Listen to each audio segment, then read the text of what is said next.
Hey everybody, welcome to This Xbox Life episode number 516, titled Crackdown 3. Not 1, not 2, but 3. And as usual, I am your host, Rob, also known as Presar. And with me today, I'd like to extend a very huge Terra Nova welcome to my good buddy Mark. Woo, baby, what's up? Bringing the boom. Bringing the boom to your house, to your Xbox.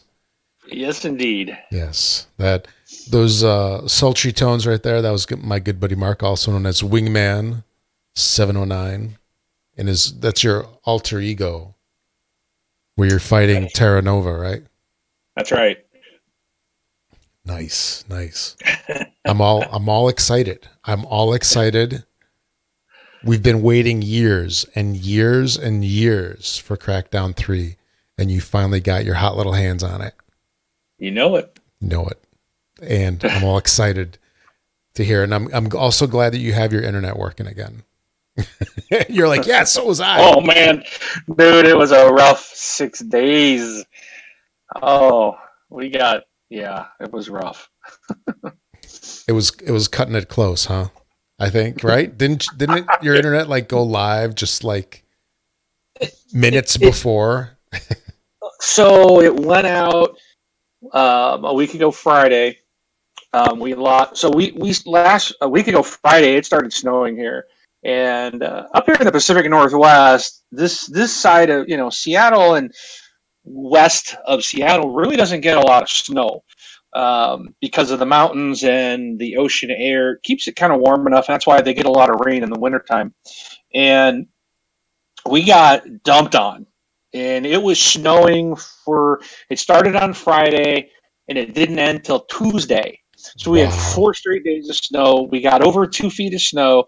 Now, mind you, I know people are like, oh, well, we get more than that in a day, and it's, everything else is, and like the Midwest and the Northeast, and, I grew up, in the Midwest, just like you, Rob, and, that's a lot of snow, but we handle it. And, yeah, we're set up for it. But we're not set up for that out here. Exactly. And everything's on a hill. Like I couldn't get up. Like I've got 2 different ways I can kind of get to my house. And the one end of the road is going up this steep hill. And I tried it in my truck on the first night and it wasn't happening. I'm like, I couldn't even begin to get up the thing. Well, so I was going to guess if you had 2 ways. One was an airdrop, right? So you could airdrop yourself to your house. And then is the other a zip line off of a mountain? There you go. No. Okay. But no, that would be fun.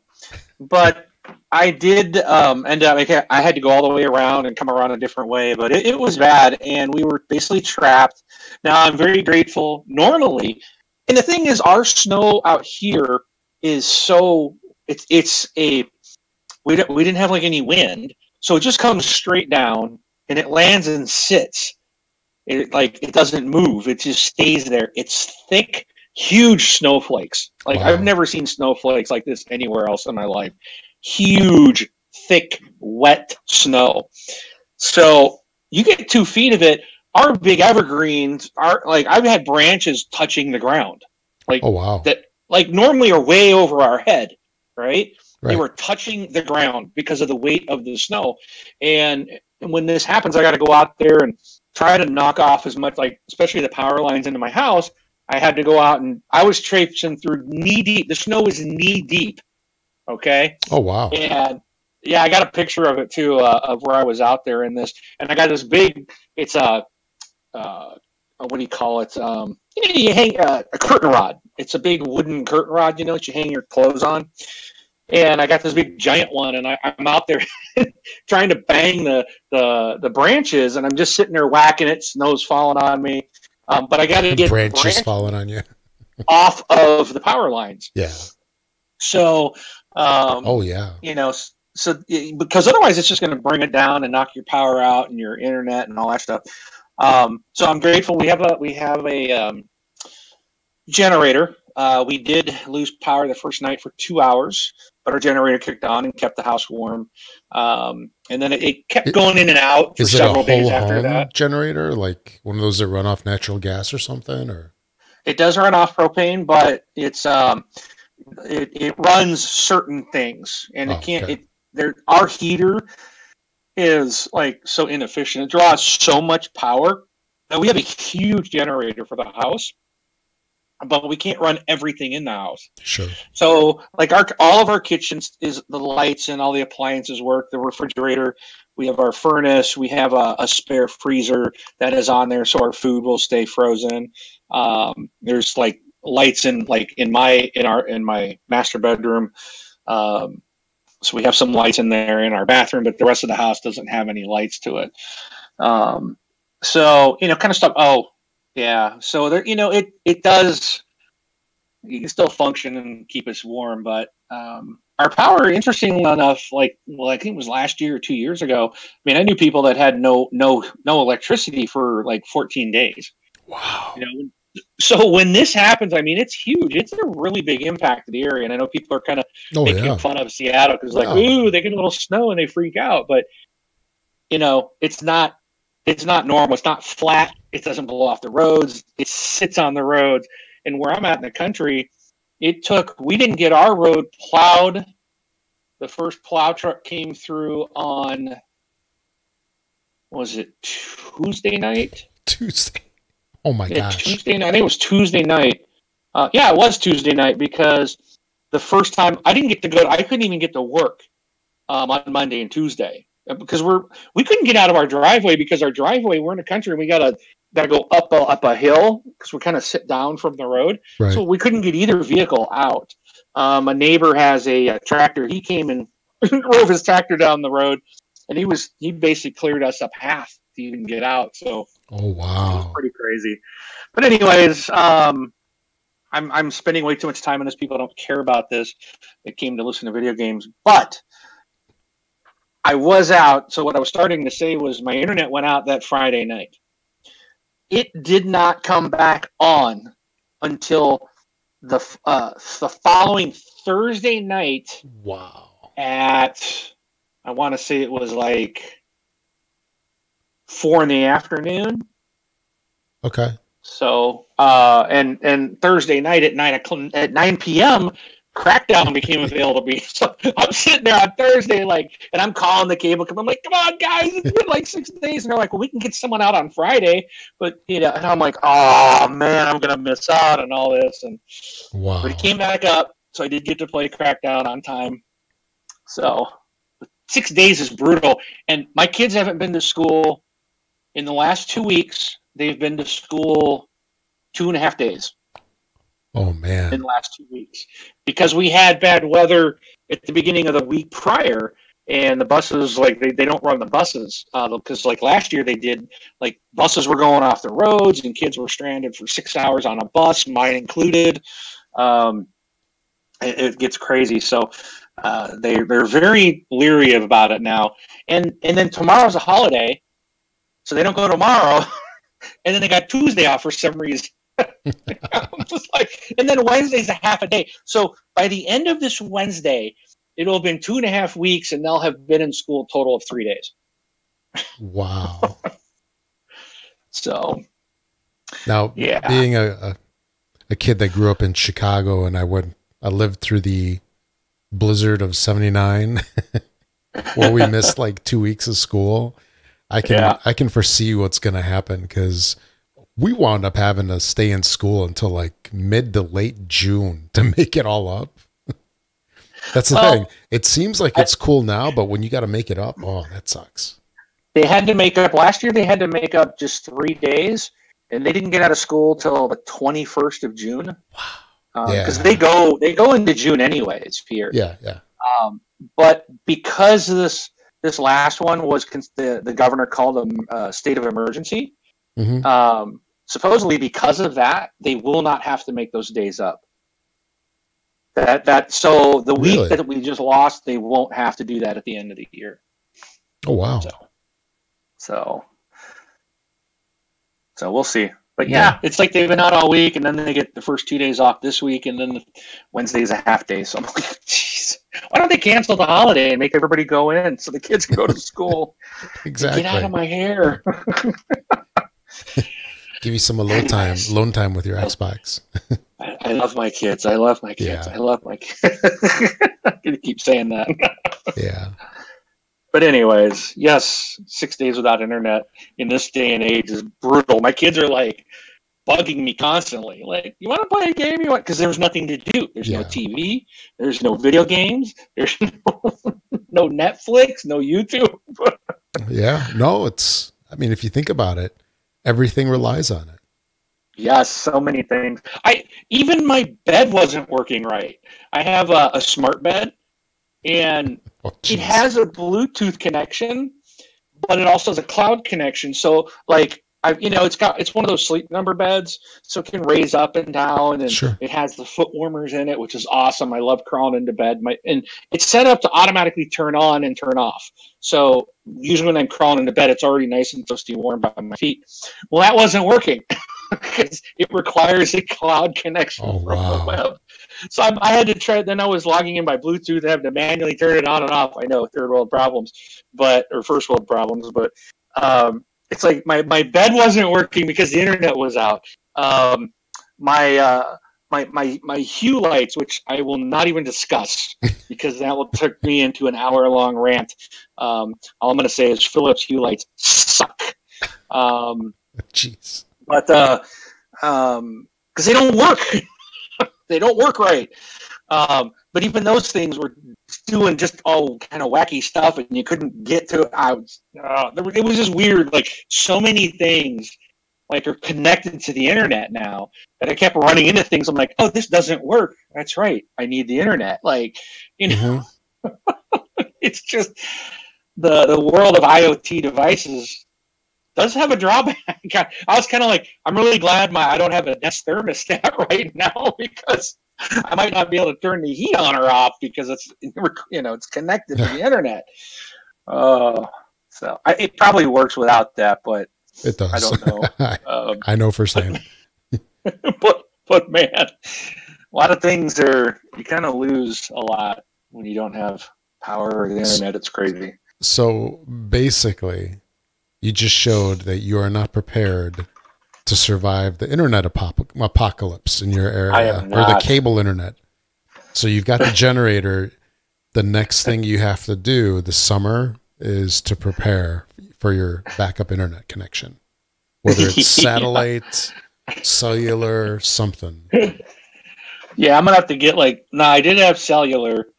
Our cell phones were working, so I'm like, okay, I need to get like some kind of cell booster tower on the top of my house to draw that signal in and pipe some internet into the whole house. No, but anyways, Glad you're back. What was that? I'm not hearing you anymore. Did you mute yourself? Hello. There you are. Okay. Now I did mute myself. I sneezed just a couple seconds ago, but that was weird. But what I was saying was, I'm glad that you're back, and I'm glad you're here, and I missed you.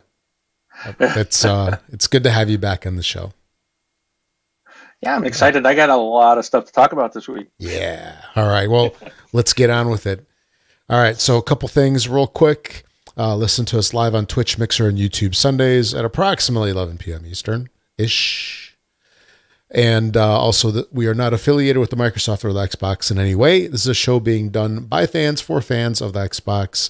And the opinions expressed on the show do not necessarily reflect those of Microsoft. So a couple of things here real quick before we get on with what everybody's dying to know, at least what I am. What have you been playing, Mark? And let's not talk about the big guy that we'll talk about later. So then in that case, Gems of War, baby. Gao Gao. I'm trying to. Okay, well, I got several things, but you haven't yes, I mean, obviously. Gems of War, obviously, and I'm going to throw that back out just because I know it'll annoy a couple of people for me saying that. But I still love it. I did play. Okay, let me start with this. I want to talk Apex Legends, Rob. Sure. Okay. I've been playing Apex Legends. This was that game that came from Vince Zambella, from the guru of, the god of first-person shooters, in my opinion. Makers of the Medal of Honor, the original, then Call of Duty, then Titanfall. Yep. I mean, these guys, to me, make the best flowing, moving shooter games ever. And I've never really been into battle royale games. I was very fascinated by PUBG, and Sure. I watched more hours of PUBG than I've ever played it, even though I bought it. I couldn't really get into it for some reason. And I think with PUBG, it was inventory and just the pacing and the movement just didn't work for me. And I think the Xbox version is a little hokey. Yeah, and I was playing on Xbox. Yeah. And then I tried Fortnite Battle Royale, and I liked that one better, but never really got into it. I do like Save the World, the campaign to that, but I never really got into the Battle Royale. I was playing, my kids, my youngest loves that game. I'm so tired of hearing about it. Every day it's something about freaking Fortnite. Does he do the dances? Oh, yes, he does. He was telling me the other day about some live event with some real DJs. And all these people were in this game. Yeah. Yeah, some marshmallow dude. And I'm like, I was like, who cares? Like, what? And he's like, all these people were in the game and they're dancing and there was live DJs. And I'm like, whatever. Now, I will say one thing that came out of Fortnite that is cool. It's Fortnite Monopoly. It's actually a lot of fun. Really? We played that while we were out of internet. My son had that and has been wanting me to play it with him. So we played it, and it's actually really fun. I like it. But so Apex Legends came out last a week now. It's only been a week, maybe two. It'll be 2 weeks tomorrow, I think. 2 weeks tomorrow. Okay. And I mean that dropped, and I was like, oh. Wow, this is surprise! Like Nightfall guys, like I'm gonna try free game. I'm gonna try it just because it's these guys that I'm like can't do no wrong. It seems like when it comes to games, and I'll tell you this: I have more time playing Apex Legends than I have with Blackout, with PUBG, and Fortnite combined.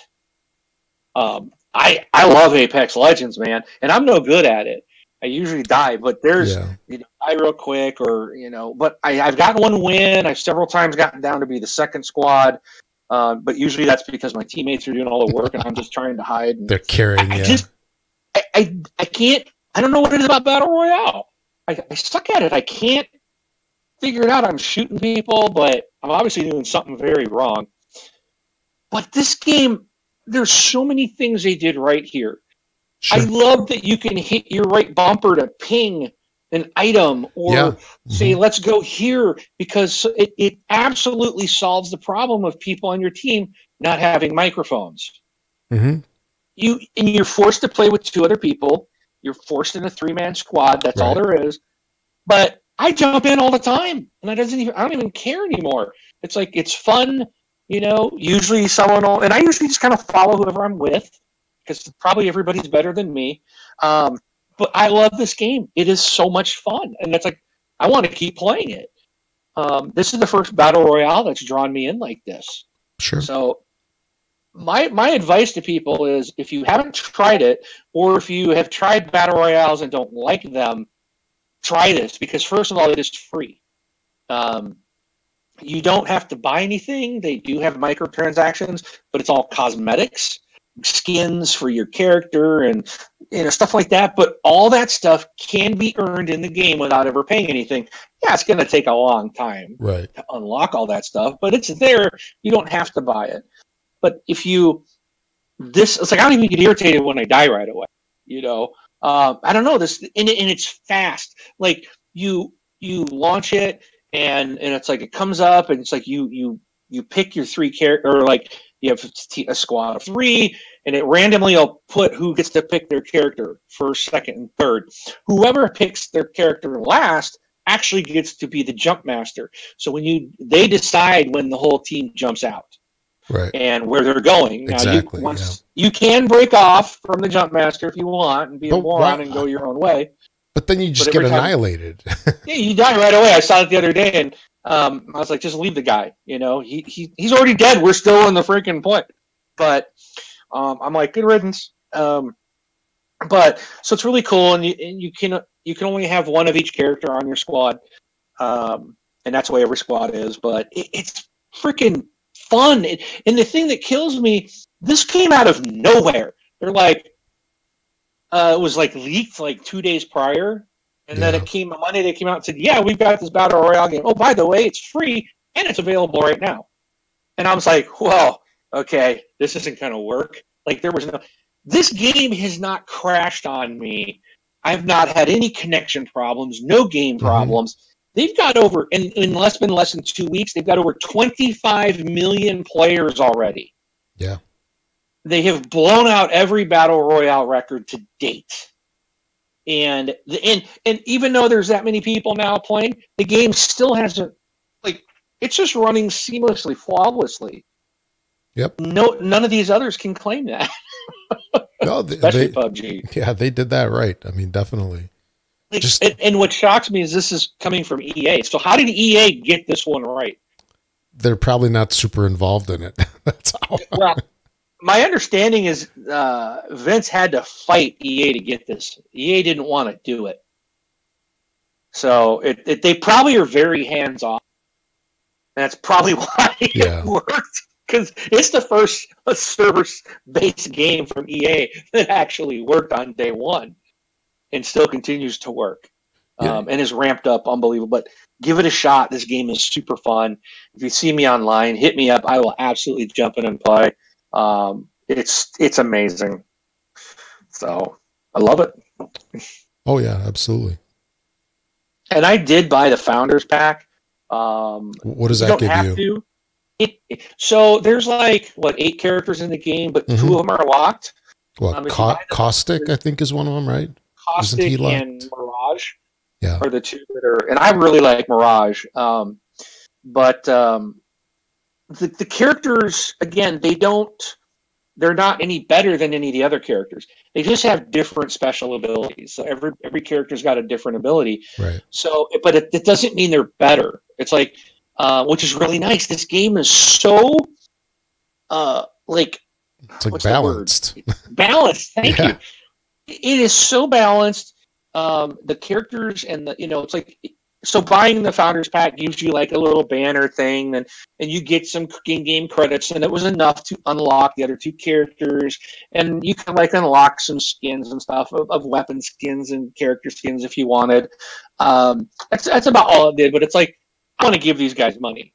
That's my main reason for doing it, because I was so blown away by this that a game could come out with no build-up and just be a freaking surprise, amazing, polished, beautiful looking, smooth running game. It's these guys deserve money for this game. But Apex Legends, it's free. I highly recommend trying it out, even if you don't like battle royales. Give this one a shot, because it has a different feel to it. It does. So, but yeah, I think it sucked over a lot of people from the Fortnite camp that were playing the battle royale. So I think that's really how they got such a huge player base, so fast. I know, in the first week or first couple of days, it's kind of expected that, if you look at the numbers on Twitch and Mix and stuff like that, Fortnite's been the king of viewership. And, that whole first week, Apex Legends was triple the amount of viewers that Fortnite had. And the thing is that I've heard from other people and other podcasts of people that are in the industry, like IGN, they were saying, that's expected but going into week 2, and the numbers are just growing. Like, that's what's not expected. And to hit 25 million players, and they had, 2 million players?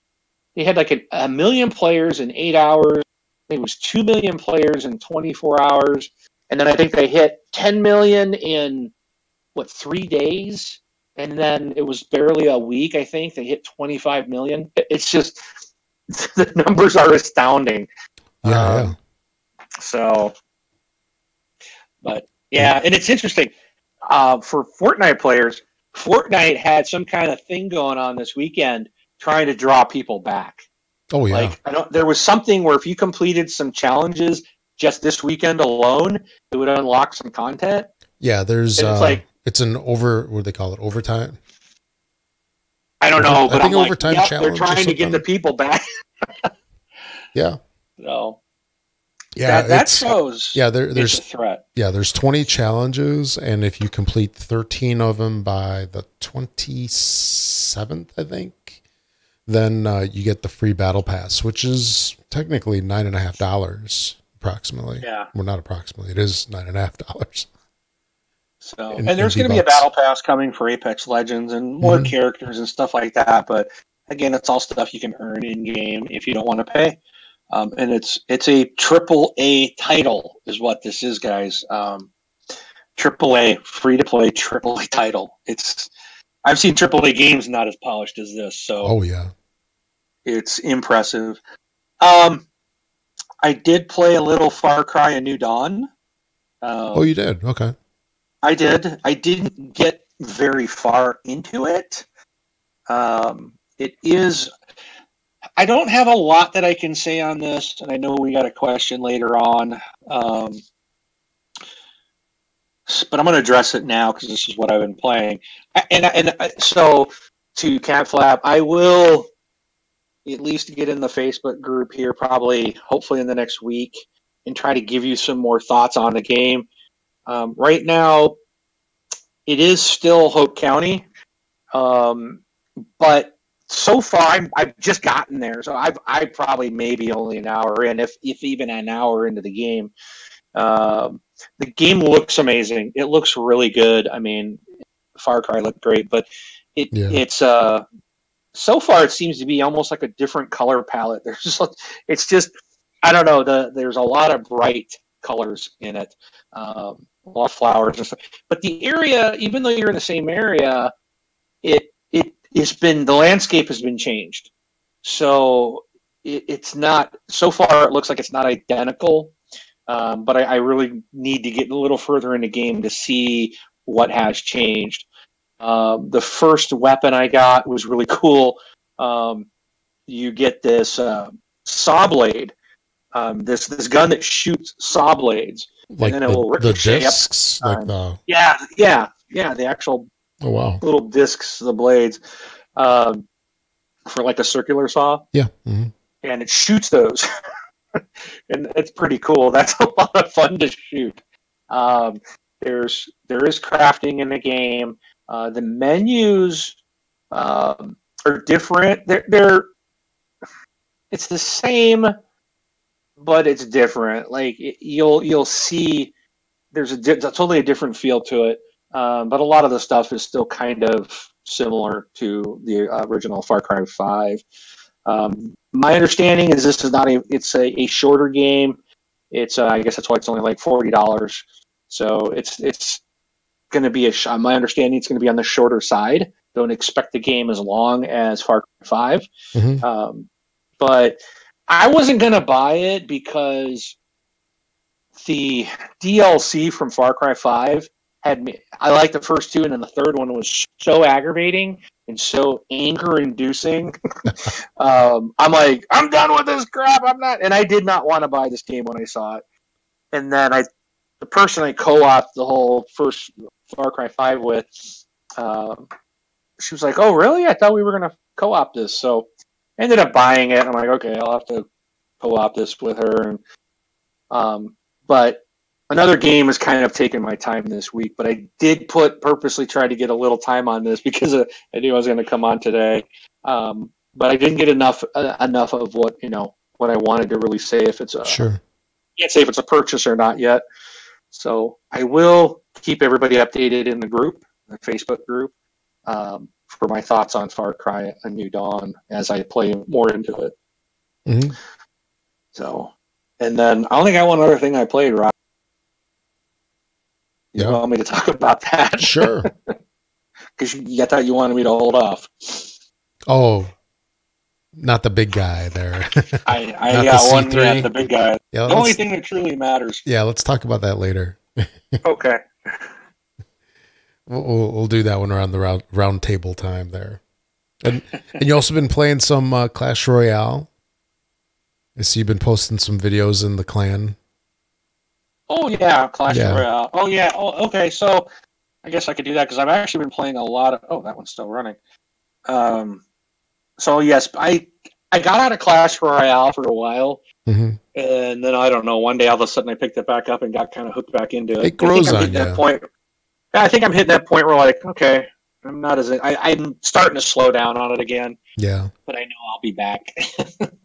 No, it's if you keep like changing your decks around, then that helps. That's what I need to do. I stick with I only change it when I'm forced to by the challenges. I like what I like, yeah. Then it gets stale though if you keep playing the same deck though. That's I don't know. I hate change. I'm totally with you there because I basically use a deck up until they do some kind of balance change, and then all of a sudden, I'll have my characters get nerfed. Was quick, yeah. So. But other games that I have for mobile side, there's a game called Wordscapes, which is actually a lot of fun. My kids enjoy it. My wife is liking it. You get 6 letters all jumbled in a circle at the bottom of the screen, and it looks like a crossword puzzle at the top. Mm-hmm. But it's more of what is it, like a fill-in, word fill-in? Crossword. It's not a crossword, but it looks like a crossword puzzle. Right. It looks like a crossword. Find it as you find a word out of the 6, and it fills in its spot, and then it helps you. Oh, okay, so there's a 4 down here, and it starts with this letter, and it's fun. It really is a nice design game, and it's a lot of fun. I'm still playing one called Bricks and Balls, but I will tell everybody I don't recommend it for one reason. I originally did the free version, and it keeps popping up tons of ads. So then I paid to remove the ads. I still get ads. Oh, but I get ads from the app maker. He's trying. The app maker's like, oh, every day you get multiple times you get the screen going. Oh, do you want to pay $8 to get all these? It's kind of like one of those get your power, your energy, or your power ups. Mm-hmm. And it's like, oh, if you can get all these power up bonuses for the first year for $100, and that pop up comes all the time. And now he's got another one in there, so there's 2, and it's advertising stuff inside the game that I don't want. And it's just and so it irritates the crap out of me. I love the game though. Yeah. But I would never recommend this to people because I paid to remove ads and the guy is giving me ads. Mm-hmm. I think that's ridiculous, and it's need to find out if I can report him on that iTunes store. And then one other one, Toon Blast. Played a little of that as well. So, but that's it. I fired that one up because I tried that out, I don't know, sometime last year or the year before. I don't know when it was. And I played it a little while, and then, because I used to really love a game called Collapse. This is back, I think, from the Windows Phone days, and then there was a couple of, I'll call them ports, onto Android early on, and I know they were on iOS as well. And this is kind of like a ripoff of it. Or we'll just call it the evolution of it instead of ripoff. I guess that sounds better. But, I played it for a while, and then I just got sick of it. I needed some more space on my phone. I uninstalled it. So I reinstalled it the other day, and I think I'm one level away from being able to join the group that you created. I think what? Team. Yeah. Team, is that what they're called in there? I think it's called a team, yeah. So it's a team, and I was close to getting a chest, but I'm the only one in the team. If anybody else would have been in there, we would have gotten a chest. But I did create this Xbox Live team. It is with the spaces. It's spelled just as you would expect. So anybody out there is playing Toon Blast on their phone. I think you got to be at level 10? 20. 20 to join a team. You should get there pretty quick. Yeah. But join me on there, and we can share lives and stuff. I don't know. Get challenges and get stuff because we're working on stuff together as a group. Mm-hmm. So fun little game. If you like, Candy Crush? It's kind of something. That's what it reminds me of too. Something along that line. Isn't Candy Crush like a swap or like match 3 type of game? Or well, this one's so like long. That too. You're matching. You got to have so many of a certain color. At least two. Yeah, but you're not swapping them like you are in Bejeweled. You know what I mean? Right. No, yeah, you're not. You're just, if they're two together, you're just boom, you're removing them. Yeah. So, but there's all kinds of other stuff in there. It's fun. It's challenging. Yeah. It gets really hard. Mm-hmm. So. Yeah. But. Yeah. So for me, played a whole bunch more of Save the World, of course. That's my jam lately, last couple months. And progressing along with that. And then they just did a big change. Version 7.4 of Fortnite released. They finally removed the seasonal gold cap. And I think I might have talked about this before, where they used to cap you at 5,000 gold. So this is gold that you get in the game. It's a currency that you earn from playing the different missions, but they capped it at 5,000. So if there wasn't anything that you wanted to buy, and you use this to buy, you can buy heroes in the store, which is sometimes cool because you can buy mythic level or legendary heroes, and they have some weapons and traps and things that you can buy instead of trying to wait to see if you can find them or get them into llamas. And they usually have event stuff in there too. Like right now they have some stuff in there for the the Lunar New Year? Is that what it's called? The Chinese New Year? Chinese New Year, yeah. This is the year of the pig. Yeah, so they have some stuff in there for that. And it's really annoying if there isn't anything that you really want. Like, let's say, like, the main things that I buy are weapons, traps, and heroes. Once in a while, legendary flux. But any of the other stuff, like if it's epic level or less, or I'm not interested in it. I'm not going to spend my seasonal gold on, I'll say, a character that isn't good enough that I'll want to level up later. But the thing that was annoying was they capped this at 5,000. So when you got close to 5,000, every time you play a mission, you lose out on this gold. I mean, you basically don't earn it. You know what I mean? It's, if you get 150 of it in the mission, it just goes max reached or something like that, and you don't get it. So you'd be forced to buy something that you didn't want. And it was just a ridiculous cap. And there's this other currency. I don't know what the name of it is, but they're these little gold triangles. There's no cap on those. So they capped the seasonal gold, but not this other thing.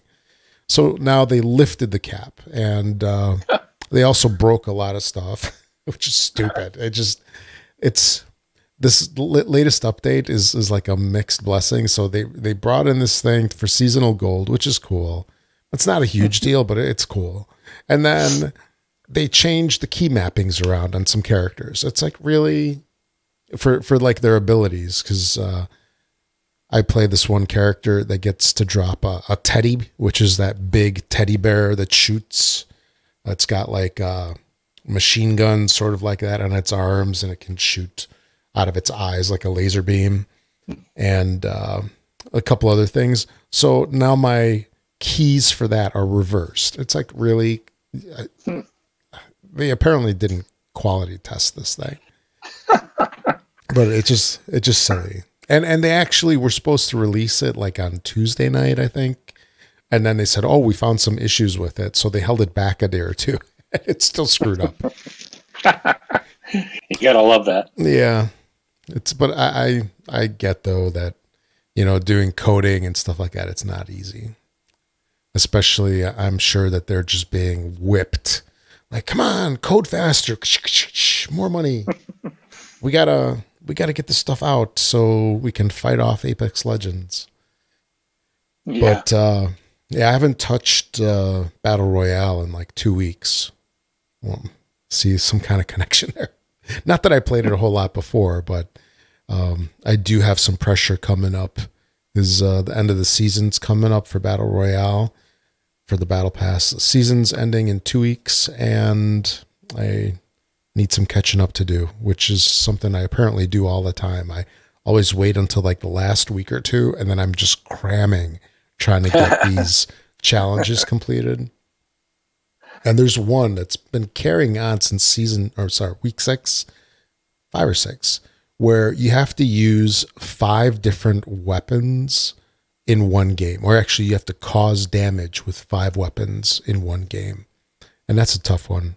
I just, because first of all, your inventory is 5 slots. So you can either carry 5 different weapons, or you can carry less with shield and heals and so forth. So it's like, you know, if you carry the stuff to heal yourself, because you have to use these weapons in a firefight and you have to heal yourself, you know, then now you have to scrounge and try to find weapons, which I guess if you're able to kill people in the game, then you just take their weapons and you switch them out. But apparently I'm not that good. But I don't know if I'll get that one done, unfortunately. Maybe I'll ask my son to do it for me. Hey, that's the perks of having kids, right? But yeah, so I played that. I played Apex Legends, which I'm really enjoying. I'm having a little bit of a hard time adjusting to it, I think, from a couple standpoints. And that's that in Fortnite, whether it's Battle Royale or Save the World, I build ramps all the time, and I really want to build ramps in Apex Legends. It's funny. It's hilarious. I'll be like the last game that I played. I don't remember where it was where I landed, but the buildings were like up higher a little bit, almost like on stilts, kind of. Yeah. And so I was down on the ground, and I'm like, oh, I wish I could just build that ramp, you know, from the ground just to get up onto like the ground level of the first floor. Right. But the game's pretty cool. Just still trying to get used to it, and still, I think I mentioned this before, where I'm still kind of having a hard time like figuring out everything.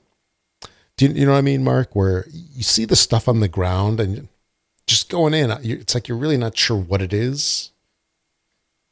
Maybe you just need to play it more, because like in with any game. Yeah, I like in Fortnite Battle Royale, I don't think it has this problem. PUBG kind of does. It's kind of the same like Apex. But in Fortnite, when there's a gun, it's like Halo'd. It's like screaming, "Hi, I'm here," and neon signs pointing at it. You know, it's like you can see it from far away. And there's less, I'll say, clutter in the game than there is Apex Legends. You know, because Apex Legends, the textures are very like detailed, whereas in Fortnite, it's a lot more plain. I'll say a lot more open, you know, rolling hills of green or snow or whatever it is, you know, not so, or even sand if you're in a sandy area. Whereas in Apex Legends, you know, you have like the ground and it's textured, and, you know, the vegetation, and it's, you know, a little harder to see things. Yeah. Maybe I'm just old. I don't know. I think it's just old. It's our eyes. Yeah. But I played Apex Legends. Definitely enjoying that. I'm curious to see where they're going to go with that moving forward. You know, I know that they're touching on like the whole, what do you call it? Like skinning thing, you know, where you can get the skins. I don't understand them personally. I don't know why you would want to pay to get like a blue tint to your character. I don't know. I think Apex Legends will have a harder time selling that type of stuff for the simple fact that it's a first-person shooter and you don't see your character except on the like squad screen That's or your true. main screen. Like Fortnite, I get it because you see your character. It's Yeah. a third-person shooter, Yep. so I think it's cool. It's like Call of Duty. I like the skins and stuff in there too. There's some that are looking cool, but you don't see them. You don't see them in game. So I don't know if they'll sell a lot of that, but people like it. People like to kind of show off the different stuff, and it is cool to see, other people decked out. Like Black Ops 4, man, has some pretty crazy stuff with guns and outfits and stuff. Your characters like to change colors and do different things, and it's pretty wild. It's pretty cool. Yeah. I've never really been into that, and I'm just like, now it's like now in Blackout, I'm trying to get my guy to be the most like vibrant standout type of colors. I got guns that change colors and like one will change colors as the more kills you get. It's just interesting. It's cool. It's just neat to see it in the game, but it's not doesn't change the gameplay. It doesn't. That's what's nice about it. It's there for those that want it. Mm-hmm. For people who aren't interested in it, it doesn't take away from your enjoyment of the game. Yeah. So, and you can still get those things just by playing. So I could see like it's nice. It's there for those that want it.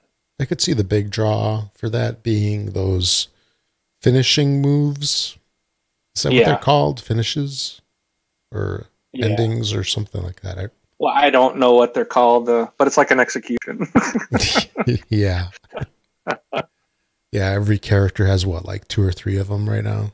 Yeah. Depending on the character. I could see those. And then if they ever start doing like the dances, like you go up to somebody and you start doing like the floss. Come on. No. Oh, jeez. No. I can't do that. Yeah, it's like if Apex Legends does that, I can't take it seriously.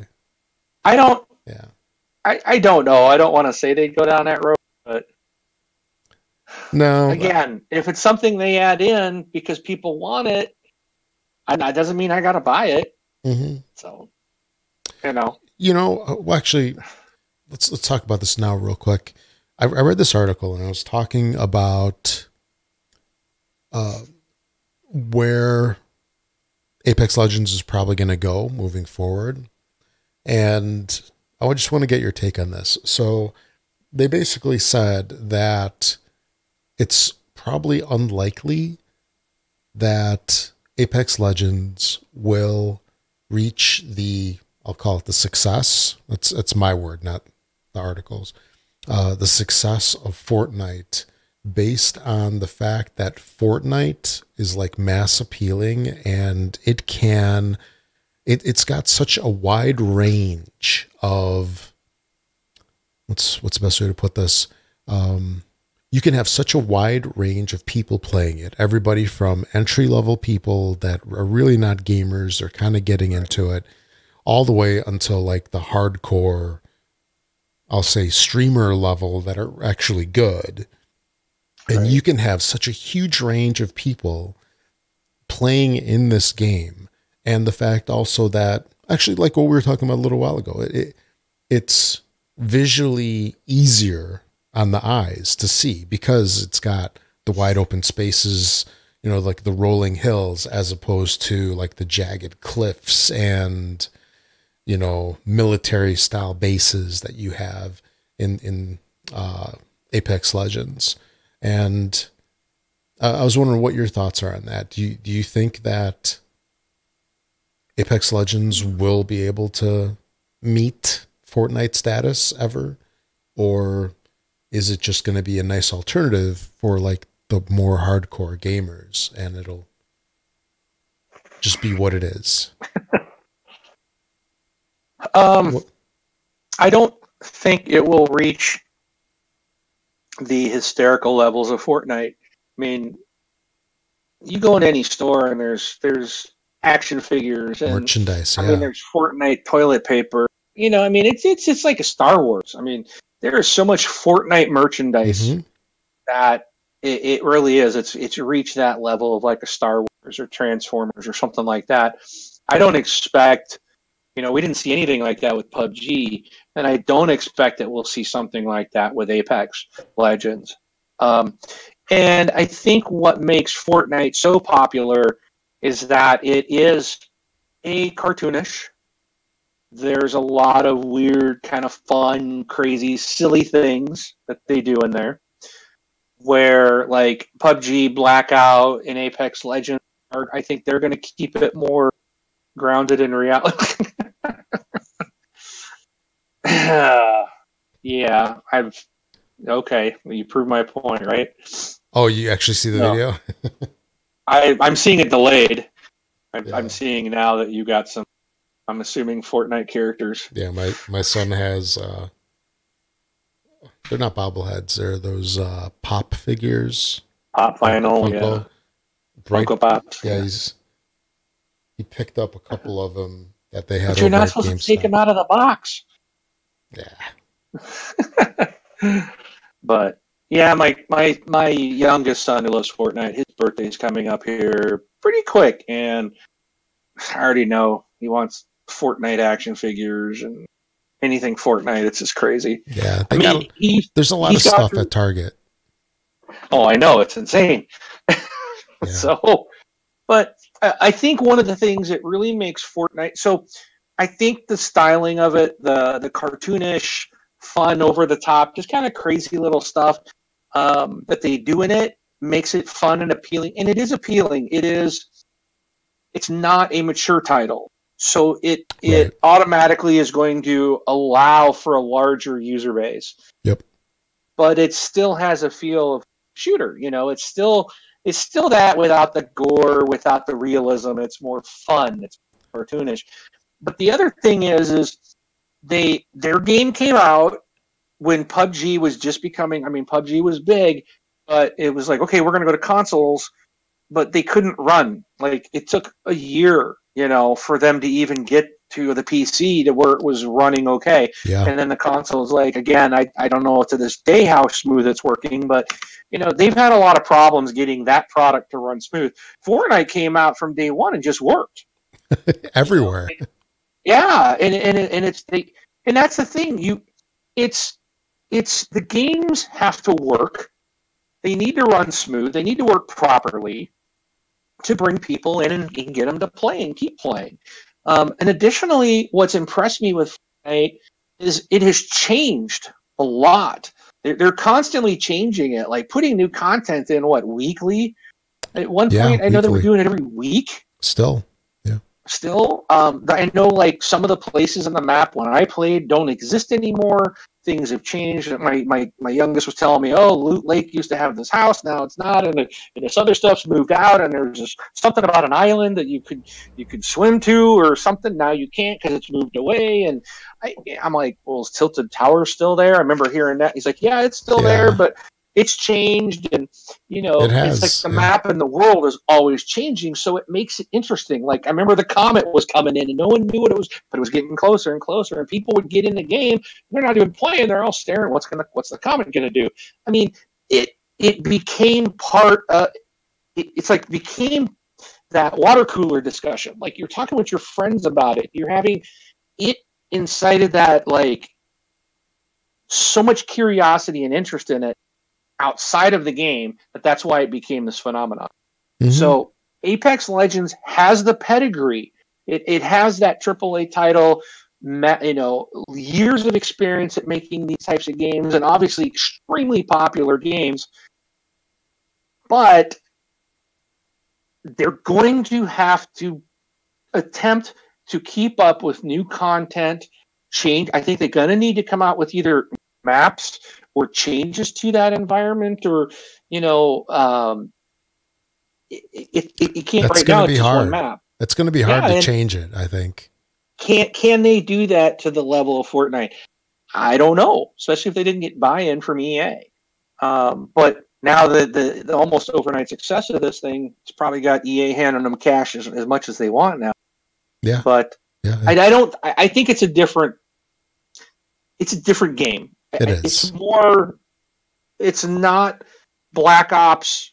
It's not Blackout, and it's not PUBG with like the real military, realism to it like that.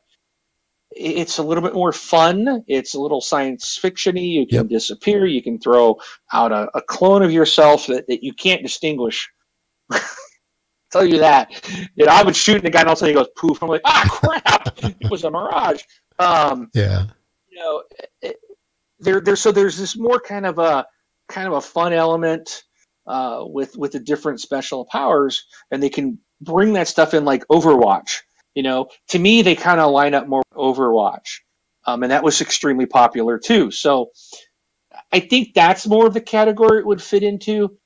And with marketing, Overwatch has too.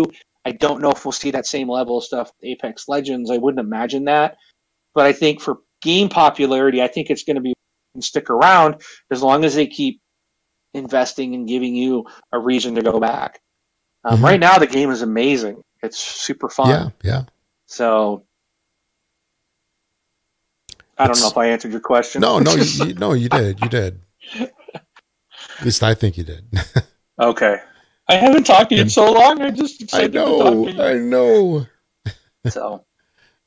No, but I mean, we'll see what happens, and I'm really excited to see how it's going to be changing over the next couple of weeks, months, because it definitely is going to be. I'm confident that it's going to be changing. The people that were coming over from the Fortnite camp, I think expect it almost. There's been a precedent that's been set, and if it's all the same nonstop, I think people are going to revolt, and they'll see their players drop, player count. Yeah, I think that's why. I really think that's why Fortnite's been so successful. They're just constantly adding stuff in, and it's not like nerfing stuff specifically. I know they've had some things where they've had to nerf, but they're putting stuff in and it's changing. So it's like you got these seasons, which I don't understand how, like, the game's been out a year and they're already on season 8. I don't know. Like, a season doesn't last very long, but they're like 90 days approximately. Keeping content fresh in a game that you want. And that's, I mean, look how much money they're making. They're making just tons of money on that game on cosmetics. Yep. And battle passes and stuff, because people come in and they're invested. And when you get invested, you're going to want new updates. Otherwise, it gets old and stale. Yep. So I think all battle royales are going to have to do that. They're going to have to figure out a way to stay updated and fresh, like Fortnite has done. Yeah. Oh, yeah. And while you were talking, I was thinking about what you had mentioned about that, like, Marshmallow concert that your son was telling you about, that DJ. Yeah. And that in itself is a very cool thing, where they've had a couple of things over the past year where you could, if you play at a certain time, you could have a shared experience with your friends where everybody goes into a game. Like that Marshmallow thing was, I think, 2 weeks ago at 1:00 Central on Saturday, if I remember right. So if you were playing at 1:00, everybody got to see this concert. And, I can just imagine what it's like the following Monday, like in the schoolyards, like, all the kids talking about it, people that are, talking with their buddies at work or whatever, they're like, hey, were you on that thing? Or, they didn't have to be in your game, but everybody who played got to participate in it. And this is people participating on this thing in a global scale. I mean, that's pretty cool. That's pretty cool. Yep. And we'll see if anybody else is able to do that kind of stuff. Yeah, and what's interesting too is like I know they've added a new team game or a new mode to Fortnite. So my kids, they were playing the other day and they were passing the controller around. So it was one where you can respawn back in. It's like and there's teams. It's like a team battle or team something. Team Rumble, maybe. Rumble. There's a couple different ones. That's what I think it was. Team Rumble sounds right. So, and it was funny because I'm watching them, and my youngest doesn't really.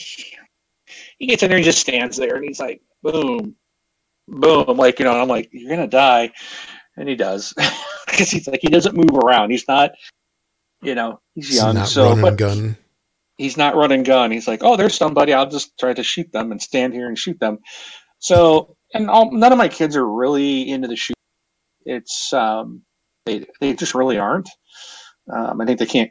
They just haven't figured out the controls of gunning and stuff like that. But so my youngest is like, he died once, and he hands me the controller. He's like, "Come on, Dad, you can play." And I'm like, man, I haven't played this in so long, you know. So I spawn back in. It's his character. It's his stuff that he has, and I'm like, oh, so he was explaining to me this mode. I was like, well, why'd you get to spawn in? I've not seen that.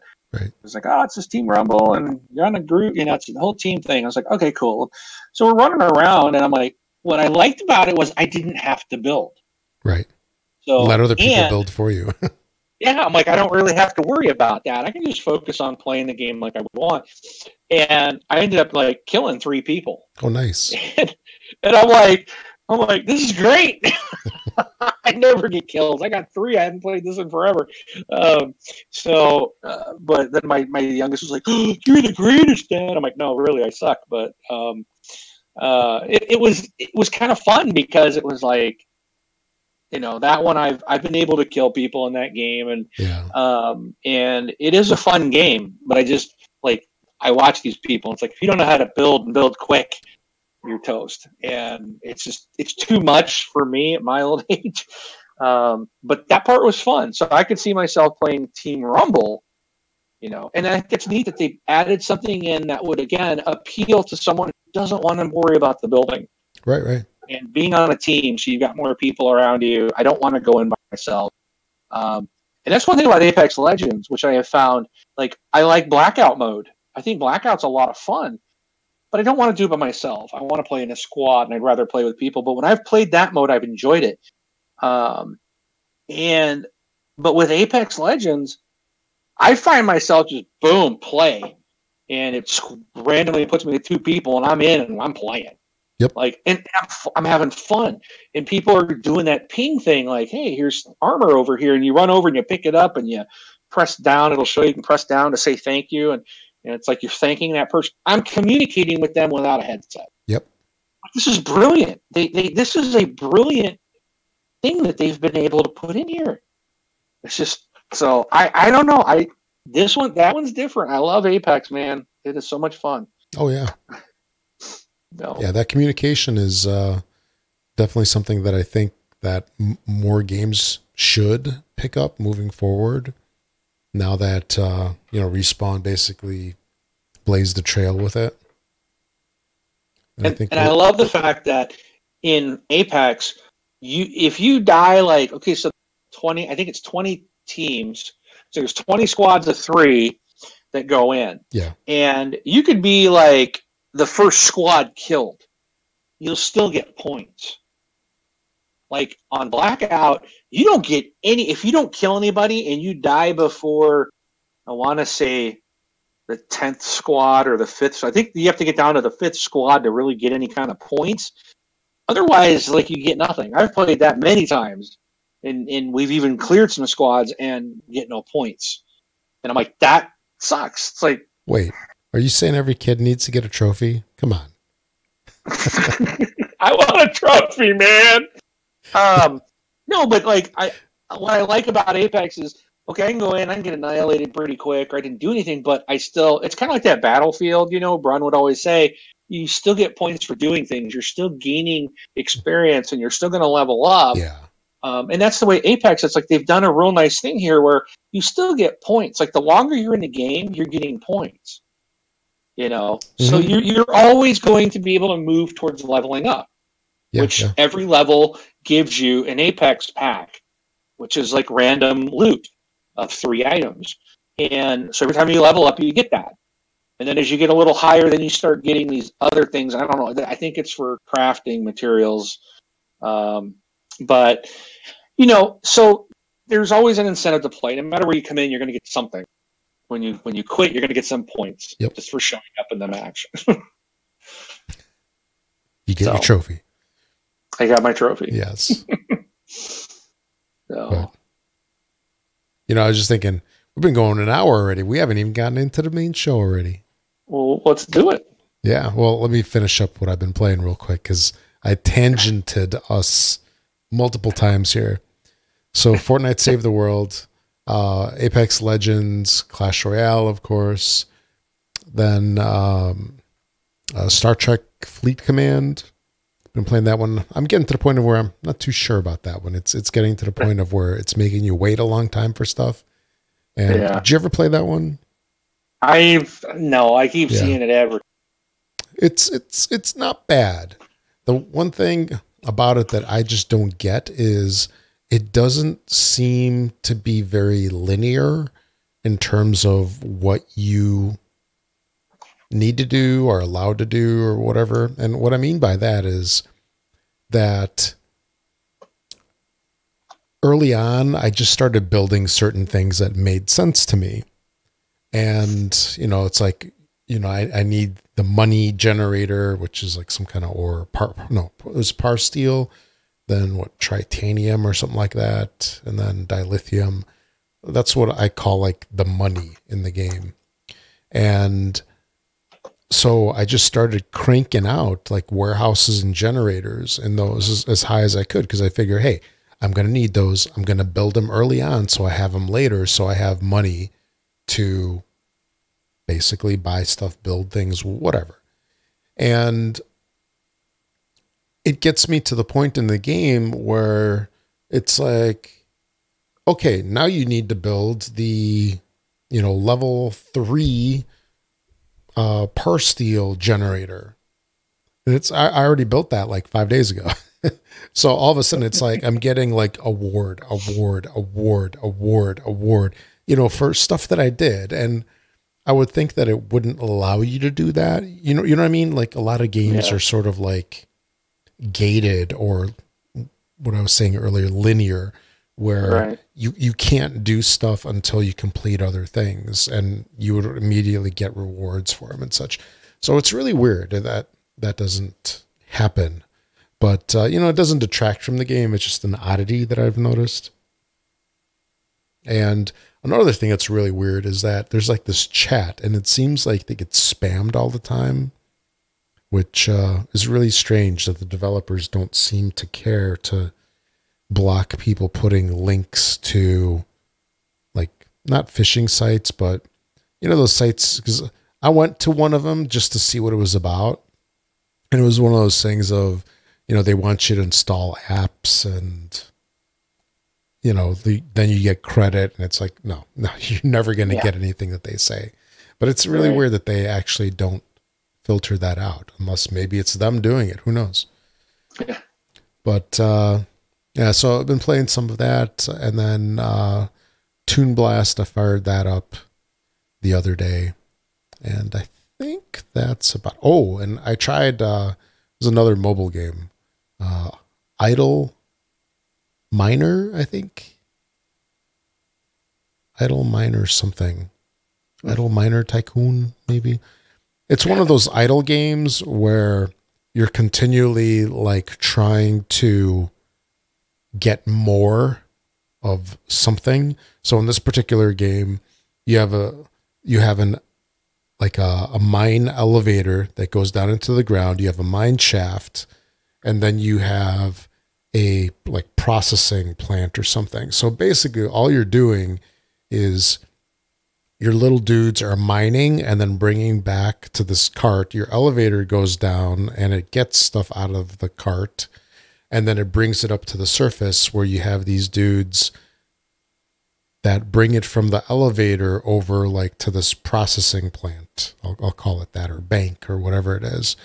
And all you're doing is you're upgrading your miner so he mines more. Now you got to upgrade your elevator so it holds more. And then you're upgrading your dudes that cart from the elevator.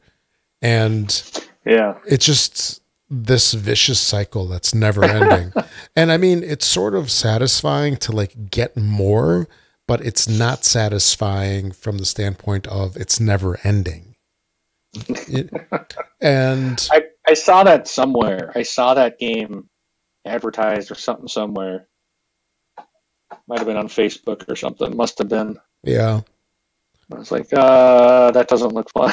There is this like weird draw to it, just from it's, I'll say, air quote, satisfying just to get like, oh man, now my miner that's down like 7 shafts down, he can now get like 1 million whatever of ore, in one time. But now you got to upgrade your elevator, and it's like now your elevator can do 5 million at one time, and then your dudes up on top can do 6, and you're like, all right, now I've got money to make that miner do 10 million. And it's just again a vicious cycle, and it's cool right then and there when you're doing it, but it leaves you empty. It's like empty gaming calories. And I read an article about this game in this one like mobile game developer journal website kind of thing.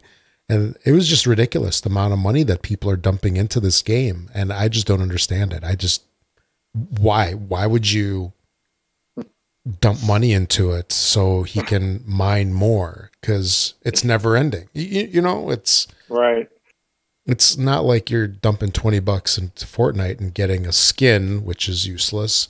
This you're just sending money away for nothing. But anyway, right. So I also played a little bit of that, and I think that one's going to get uninstalled pretty soon. But yeah, that's the hour long. What have we been playing? So we talked about weather, we talked about snow, internet, and forever on what we've been playing.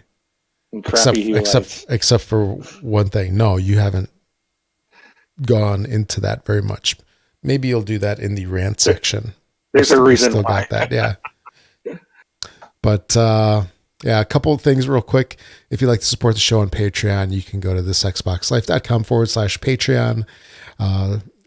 Only $1 a month is great. Anything that you'd like to send our way helps us defray costs and is greatly appreciated. Also, you can leave us a tip at thisxboxlife.com/donate. Also, don't forget to subscribe to the channel on Twitch, Mixer, and YouTube. Alrighty. So on to the topics. A couple quick things. I've got only 3 things. It was sort of a slowish news week as far as I was concerned. But just want to talk about 3 things here, and then we can get on to the meat of the show. So first of all, we've talked about this a couple of times now, and that's the Xbox onesie. Are you excited about this, Mark? You know it. Yes. Get one for everybody in your family. So initially this started as like a PR stunt, sort of like, I think at Xbox Australia a year or 2 ago. Yeah. And then it got revived, I think last year at some point. Yeah, I think it was in 2018. It got revived.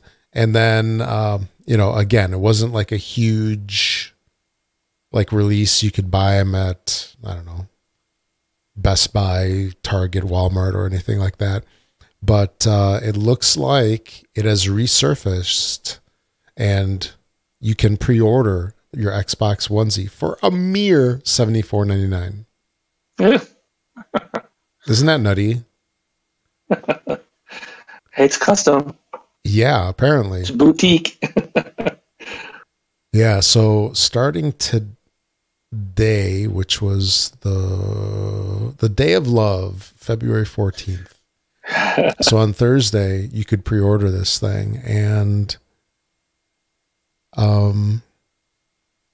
let's see, there is a hooded union suit. I'm not quite sure what that's about. Does that mean anything to you? No, I don't know what that is. Union suit. Okay, it'll run you $74.99.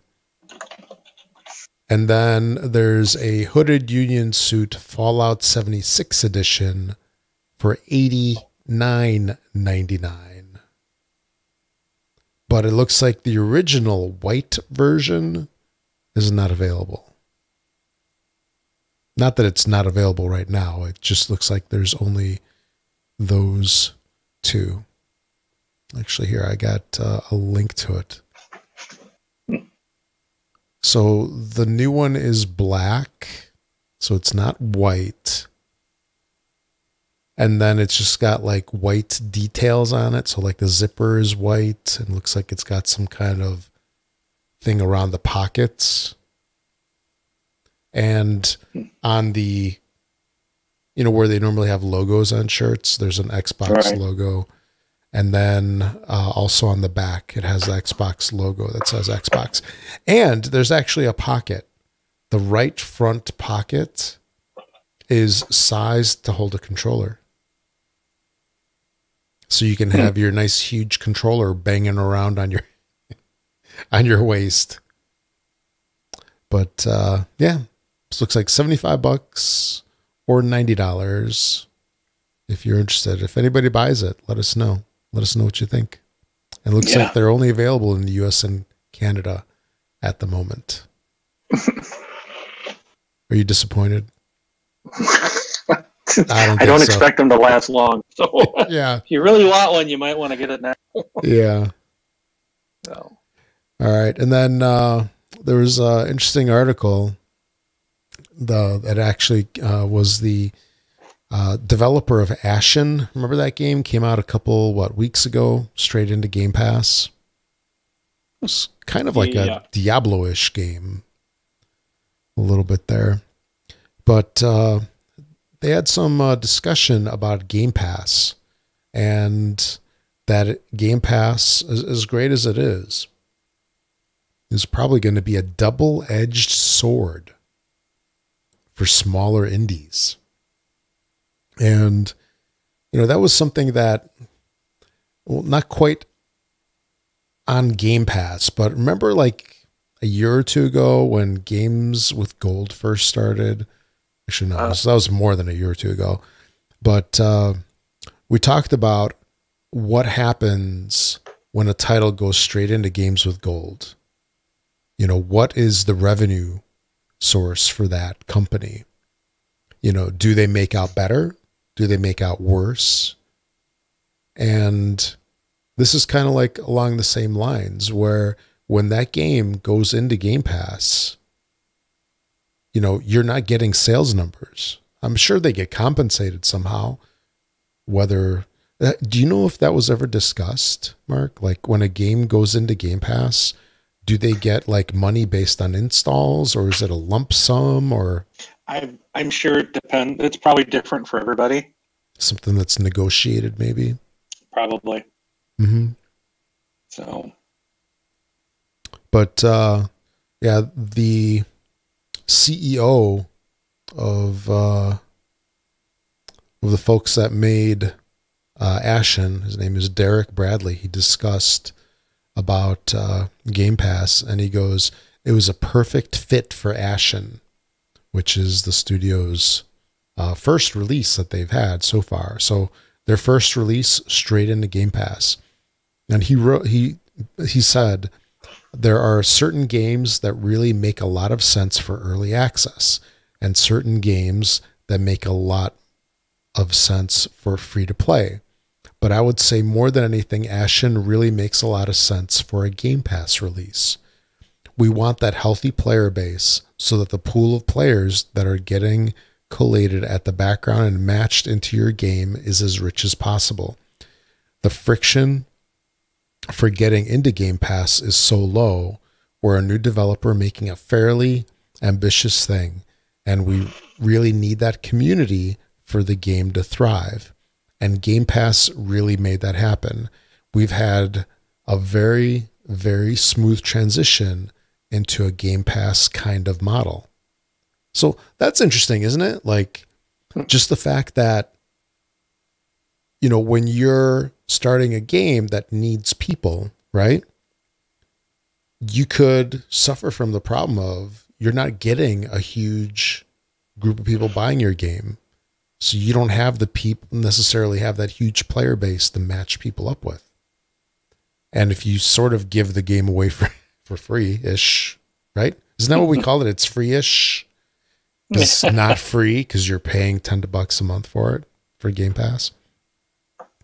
But you're going to get a lot more people, at least on the Xbox side, installing it, just because maybe they want something new, they want to check it out. And then he also said that Game Pass could be a double-edged sword for some indie studios if they struggle to be picked up for it. And he basically said it's going to be a double-edged sword, especially for smaller indies that haven't necessarily proved themselves. It's going to be some tricky waters for the smallest indies, and it's going to be very interesting to see how the different platforms tackle the same problem. And then he goes on to talk about Ashen some more. So that was kind of interesting. That's kind of interesting. And we'll have to see, like in the future, if there's any kind of fallout from this. Do you think that a studio would ever like tank after going into this? Like, let's say it just kills the possibility for them based on, sales that they didn't get? I don't know, because we don't know what they're going to get. What's the incentive for them to go into Game Pass and release straight out? As a purchase product, I really don't know. Yeah. I remember when I was at PAX this last year, I had tried to ask that question to one of the people working there at one of the booths, and they really didn't. It didn't seem like they were too overjoyed about it. What do you mean? But they really couldn't say because they were recently acquired. Mm-hmm. They're now in Xbox Game Studios. So it didn't seem like they were too happy about it. But I think for all those studios that are now part of the Xbox Game Studios, I mean, they're all going to get paid. They're all going to get, they're going to get their money because they're all work for Microsoft. So outside of that, other studios, I think when you're small and you're an indie, you gotta, maybe they're just trying to weigh it. It's a chance to get it in front of a lot of people. It's a sure thing too. A lot of people, it's going to get advertised. It's going to be up on the Xbox page. It's going to be in the news articles. IGN's going to go on it of, here's the new games coming to Game Pass. So it's going to get the press release for free. It's going to get that marketing. People are going to be aware of it, and people are going to play it because it's free. Major Nelson will talk about it. Yeah, so it is a way to get that, but again, I think there's that stigmatism that, if it goes into Game Pass, then yeah, are they making money on it?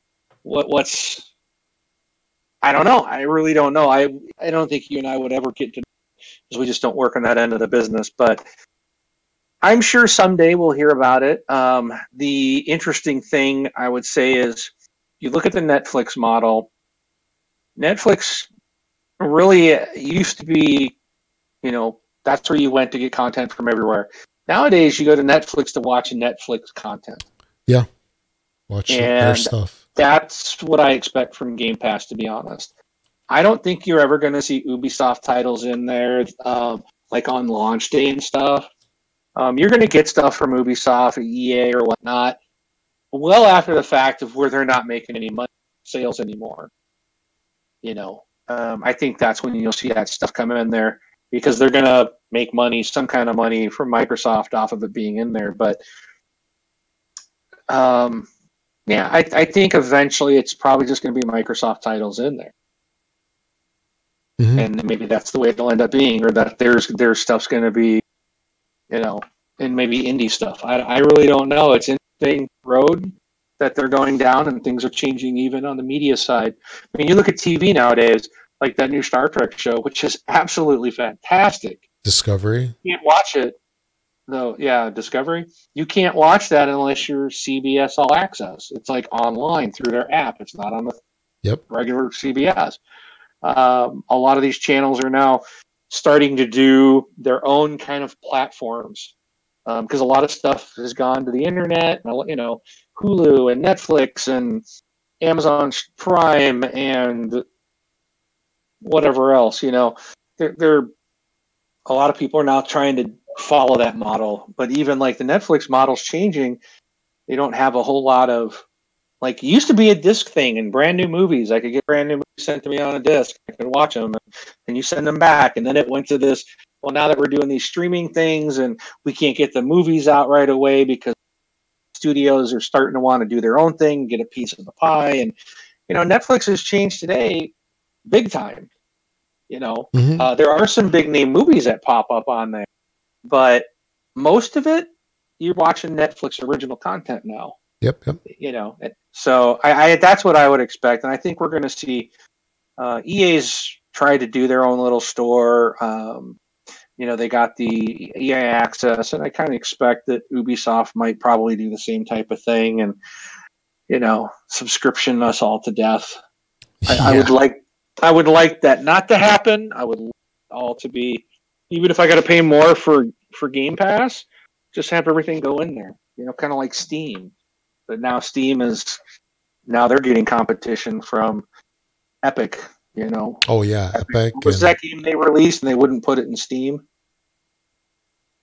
Oh, the heck was that? It was a big title. Why can't I think of it? Oh, I know. I gotta look at it right now. That wasn't Fortnite, right? Fortnite's available in Steam, right? I don't know. No. Did they just release something recently? What, on the Epic Store? On Epic Store. Oh, Metro Exodus. That hasn't come out yet, though. But that's not going to be in Steam? No, this is the one that I think made the news recently, where it went into the Epic Store, not Steam. Okay. I'm looking at it right now. Yeah, Mojo's saying the Metro game. So, but yeah, I mean, it's like you get and Division 2 is on the Epic Store. Okay, so it's just segregating and making it harder for the consumer, because people are trying to. It's so that's kind of the bad thing. I know they're trying to maximize their dollars and all that, but in the end, it makes it more complicated for us. And I think a lot of people are just so big fans of Steam. I don't know if they'll go to a different platform to get a game, because they're so used to Steam. It's just like Steam is kind of like, in my opinion, a lot like Xbox Live. You know, all your libraries there, your friends are there. You know, why should you have to go to a different community in Storefront and Friends List to play a different game? It just segregates everything. And I like that Xbox is trying to go the opposite way and bring everything in under one umbrella. You know, hey, you want to play with your friends on Nintendo or on PC or whatever, you can do that. You know, that's what I think these companies need to do.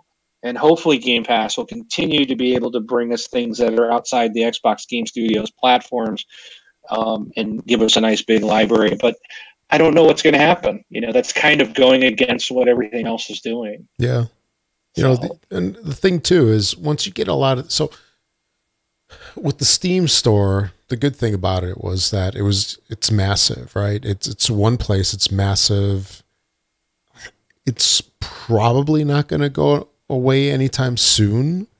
And you do have competition, like what's GOG? Good Old Games, isn't that what it is? Right. Yeah. And that's done by CD Projekt Red, from what I understand. It's a interesting little hook there. But, you know, you've got them, and, you know, they're selling sometimes the same games. Theirs don't have a DRM, which is awesome in comparison, because I hate being locked into that whole Steam thing. And then now you've got Epic. There was Razer, the manufacturer. They had their store, which I think they actually picked up from Ouya. Remember those guys, that little Android cube? Yeah. It was on Kickstarter. I just got an email on that. I think it was today or yesterday. They're shutting that down. You know, What do you do when you go into these stores and then they go away? And especially like if you're locked into them, it's like, do you really want to take that chance? You know, chances are like for the Epic store probably won't go away anytime soon, but you never know. They're more likely to go away in terms, you know, than Valve, right? Well, you never know. And I just thought of one thing where I see that there is one industry that's kind of going the same way that Phil Spencer, I think, is trying to take Xbox and gaming is on the movie front. So, you know, digital movies, and we've had this problem, Rob, I know you and I have both been impacted by Microsoft. You know, we're Microsoft people, I think. We tend services. to use their services. And, you know, the Zune and the Groove, and they've gone through several music iterations. And yeah, they try to give you, well, we're going to move this licensing over to this, but sometimes it can get really confusing. Sometimes people's stuff can get lost, and I was worried about that with movies, digital movies. So I've kind of tied my boat to Vudu. They actually just celebrated 10 years, and I feel confident they're going to be around for a while. But like Movies Anywhere, which I believe is all run by Disney, I think they're the ones that started it. There, you can watch your like library from any different platform that you get your digital movies on. They kind of all connect. But if Vudu was to go away, then that connection would be gone, and I think all those movies would disappear from My Movies Anywhere, unless they would allow that to transfer. But if they don't, you're out all that money and all those movies you've bought. You know, and that's kind of I think the concern here is what happens when everything is not physical anymore. We have no control. Somebody shuts down a server, boom, you can't play the game. They shut down the store. We've seen it even on the Xbox store, where if you've bought it, you can still download it, but because of licensing, they got to take it out of the store and no new people can buy it. Yeah. You know, it does kind of suck that way. Well, you know, this is where I think in terms of a service, it's better as a person to not have the thing where like music, don't have it where I'm buying this album or I'm buying these songs, which is the traditional way that it's been for years. Instead, have it be $15 a month. I can listen to anything. They should have the same thing with that's on their service. Right. But then once that service goes away, you lose it all, but you're not losing purchased movies. That's true. So you could technically just change your subscription to another service and potentially get most of that back. I know licensing agreements aren't always the same and libraries aren't always the same, but we're going to have a problem, Rob. Yeah. Why is that? My headset just warned me my battery's low. Uh-oh. Charge now. We haven't even gotten into the meat. Oh, you keep chatting. I'm going to run and see if I can borrow a regular headphones from one of my kids. Okay. I'll be right back. Time to go low tech. Yeah, exactly. Okay. Alrighty. Well, I'll get on to the next topic over here that I wanted to discuss. And this is finally getting into Crackdown 3 land here. And there was an interesting tweet earlier this week. Let's see if there's an actual date on this. This was on February 16th, which was Saturday. Yes, it was Saturday. So he was playing some Crackdown, and he said that he's been playing a lot of Crackdown 3 and having a lot of fun. An emotional moment for me was when I got to pick my agent and saw our past teammate, Mike Forgy, not sure how to say the last name, memorialized in the game. Such a touching moment that he wanted to see happen. Needless to say, Mike is my agent of choice. That was really interesting. That is, kind of moving, tugs at the old heartstrings there. For people that don't know what this was all about, Mike Forgy passed away 2 years ago. a little bit over 2 years ago after a long battle with cancer. He's been a producer in the gaming industry for a long time. Worked on most recently Middle-earth: Shadow of Mordor, and it's pretty cool that he got memorialized in Crackdown 3. Are you back, Mark? We may have another problem here. Uh-oh. Because it's a headset jack, but the ports are for a headset or a microphone on the computer. Oh, boy. You know what I mean? So I'm going to plug in the microphone that I still have. We'll see what happens. And then I'll plug in the headset. Maybe I can hear. But I don't know what's going to happen through the recording. Can you plug? So, do those things have like a micro USB you can just plug into them? Like the ones you were using? These that I got on? Yeah. I can plug it in, but I don't know if it'll keep working. Oh. I can try it. I don't think it'll keep working. So here's what I'll do. I'll plug it in. If I all of a sudden go quiet, you don't hear me, just let me know through video, and then I'll plug in the other thing, see if they work. Okay, let's see what happens.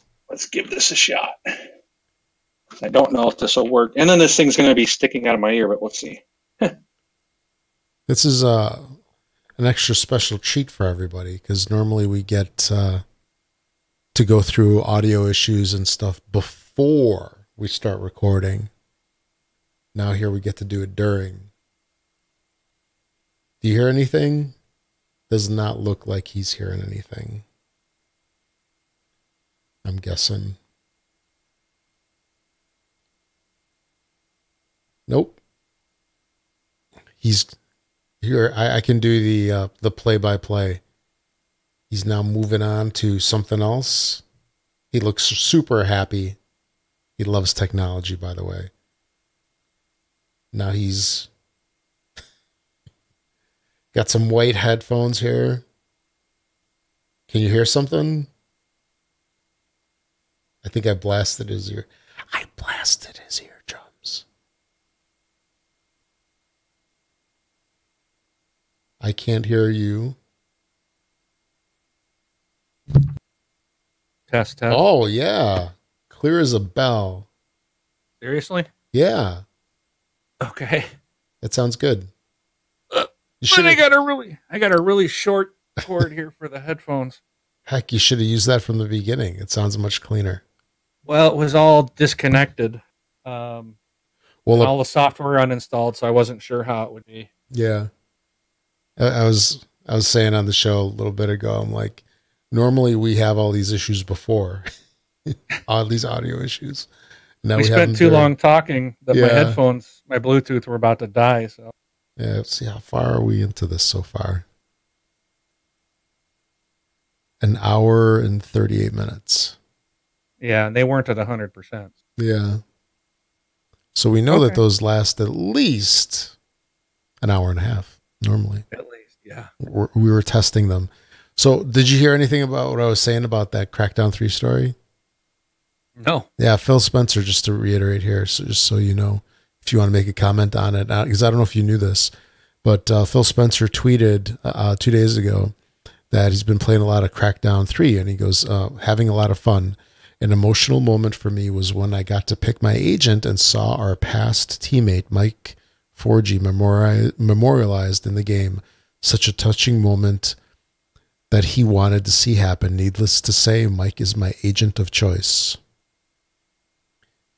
So there's a veteran of the gaming world that got memorialized in the game. He's one of the agents. He's the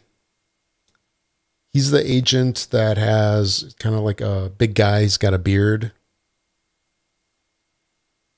Oh, That's really? the best way I can describe it. Okay. So that's kind of cool. That's kind of cool. Neat. And that was it. So now, the moment that everybody's been waiting for, people got tortured with talk about internet, talk about snow, talk about generators, Fortnite multiple times, and everybody loves to hear Fortnite talk. We talked about like 23 different mobile games, right? At least. At least. And me describing in detail what an idle game is like.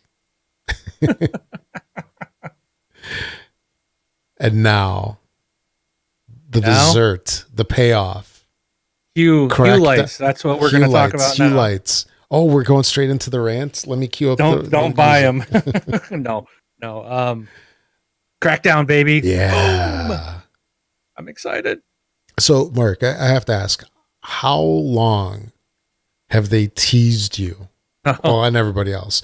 Have they teased you for this game where they kept getting delayed? And if I'm correct, I've been aware of this game for 5 to 6 years, but I've been waiting for it since Crackdown 2. Since Crackdown, which I think I want to say was 2006. Sorry, that was 2010 when that one released, Crackdown. So, but basically, yeah. So it's been about eight years. Wow. Waiting, and I think we've known about it for at least 6, 5. Didn't they have it at the Xbox One reveal, or was it maybe the E3 right after it? I cannot remember. Because they had that one video where they were going to use the power of the cloud. Remember? It was that was deal. A couple. It was like 2 E3 ago. Really? When they did that, yeah. Okay. So it was, yeah. So I'm trying to remember when they actually. I'm going to look up the wiki if it's real. See if they say when it was announced, but. Mm-hmm. It was, let's see, it was announced in June of 2014. So it was announced almost 5 years ago. So, yep. And so there was, 4 years in between, and the previous studio, I think, had shut down. So kind of wasn't expecting it anymore. And when they announced this, dude, I was so excited. And so, yeah, I've been stoked for June of 2014, and it's gone through. We've had a lot of other games that have been announced along with this, and have, like, Fable Legends, like, got to, like, almost to the gold pressing of the disc, and it got canceled. Yep. Scalebound canceled. Oh yeah, that's right. Like, and these were like big games, and I'm just like, oh my gosh, Crackdown just kept getting delayed and delayed and delayed. And I remember finally, I think on the last announcement, when it was delayed again, I'm just like, I remember telling you and Rob, I'm like, I took the wallpaper off. I'd had this wallpaper, Crackdown 3 wallpaper on my computer for years. Yeah. Hadn't changed it. I'm like, it's staying here till it releases. The last time I was like, I really don't think this game's ever coming out. I took the wallpaper down. I was just like, kind of started my funeral proceedings early. Yeah, and little tear going down your cheek while you're removing that wallpaper. So I was so excited to play this the other day. And I remember, and I did record like the first 90 minutes, 2 hours on my Mixer channel. I should post that. Maybe I'll post that to the group, TXL Facebook page. I'll put the link there if anybody wants to watch it. There's not a lot of conversation for me because I'm just playing the single player. But if you want to see it, but when I got that first orb, I can't, my phone I've had the Crackdown agility orb sound for my text messages for years. So I hear that sound all the time. But when I walked up to it and I could hear that, you can hear it like vibrating, and then you hit that and you ding, it was just, oh man, it was just like electric. I was so excited. I had this big smile on my face, and I was happy playing this game again.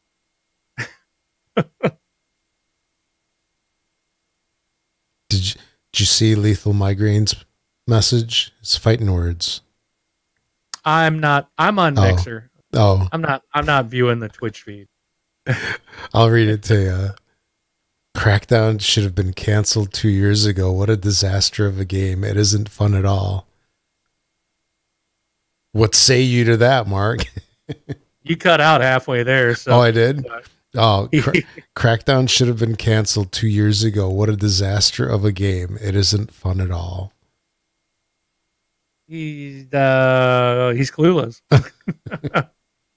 I expect that from Lethal. He's always in here being negative in the chat. So. Yeah. And this game, I was talking with some other people in the Facebook groups. I think it was in Horrible Gamers. It was either theirs or ours. I don't remember. But a lot of people are saying it sucks, it's good and stuff. It's like, yeah, but have you really played? Look, it's been in hiatus. It's got a lot of expectations. I'm a huge fan of Crackdown 1. I love that game. It was so much fun, and I can't even tell you how many times I played that game. I played that one many, many times to the point where I know the city. Crackdown 2 was the same city. Played it through, not as much, didn't like it as much. There was things I really liked about it, Crackdown 2. Like the wingsuit and the jump boots. You could maneuver so much better in that game compared to the first one. And that was a huge really enjoyed that. Like that was really great. And I remember going back to the first one and like not having that ability. Like, oh man, it sucks. I can't get around. And people are complaining with the zombies or whatever. There were zombies there wasn't zombies in the second game, but these were like these mutants that were in the first game. Like the story carried over. And I know a lot of people didn't like it, and I wasn't a fan of it either. But and I wasn't a fan that it was the same city. It was just like destroyed, and but it was the gameplay was still the same. It was still fun. I will say for Crackdown 3, I've got a lot of hours in it. It's not perfect, but I don't think any game is perfect. But I am loving it. I'm having a lot of fun. And it's interesting because I was like, man, I have got so many orbs, and then I noticed that I think it's the main menu. It shows you how many agility orbs you've got. There's like 750 agility orbs to find in this game. Wow. And I'm like, whoa, I'm only at like 200. I'm like, oh, wow, I got a lot of orbs to find. So, I mean, that's a game in and of itself.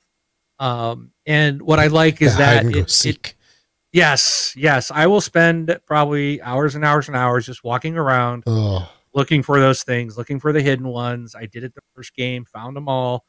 Did not get them all in the second one because the second game had ones that you had to chase down, which I thought was stupid. And I hated that. What do you mean chase down?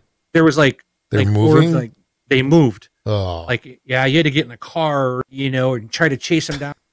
And yeah, I did not like that part at all. So I never did get them all in the second one, but I got all the green. I think I got all the hidden and all the agility orbs in the second one as well. But I like when they hide like on top of a roof, like, and you can see them from everywhere. Those are my favorites. So it's fun, man. Now the game is, I think, so there's been complaints. People, I always kept hearing before it released how poor it looked. This game looks great. I don't know what it is that people are expecting. The game it's the same like art style as the first one, only it's like ramped up, and the game looks great. It's smooth.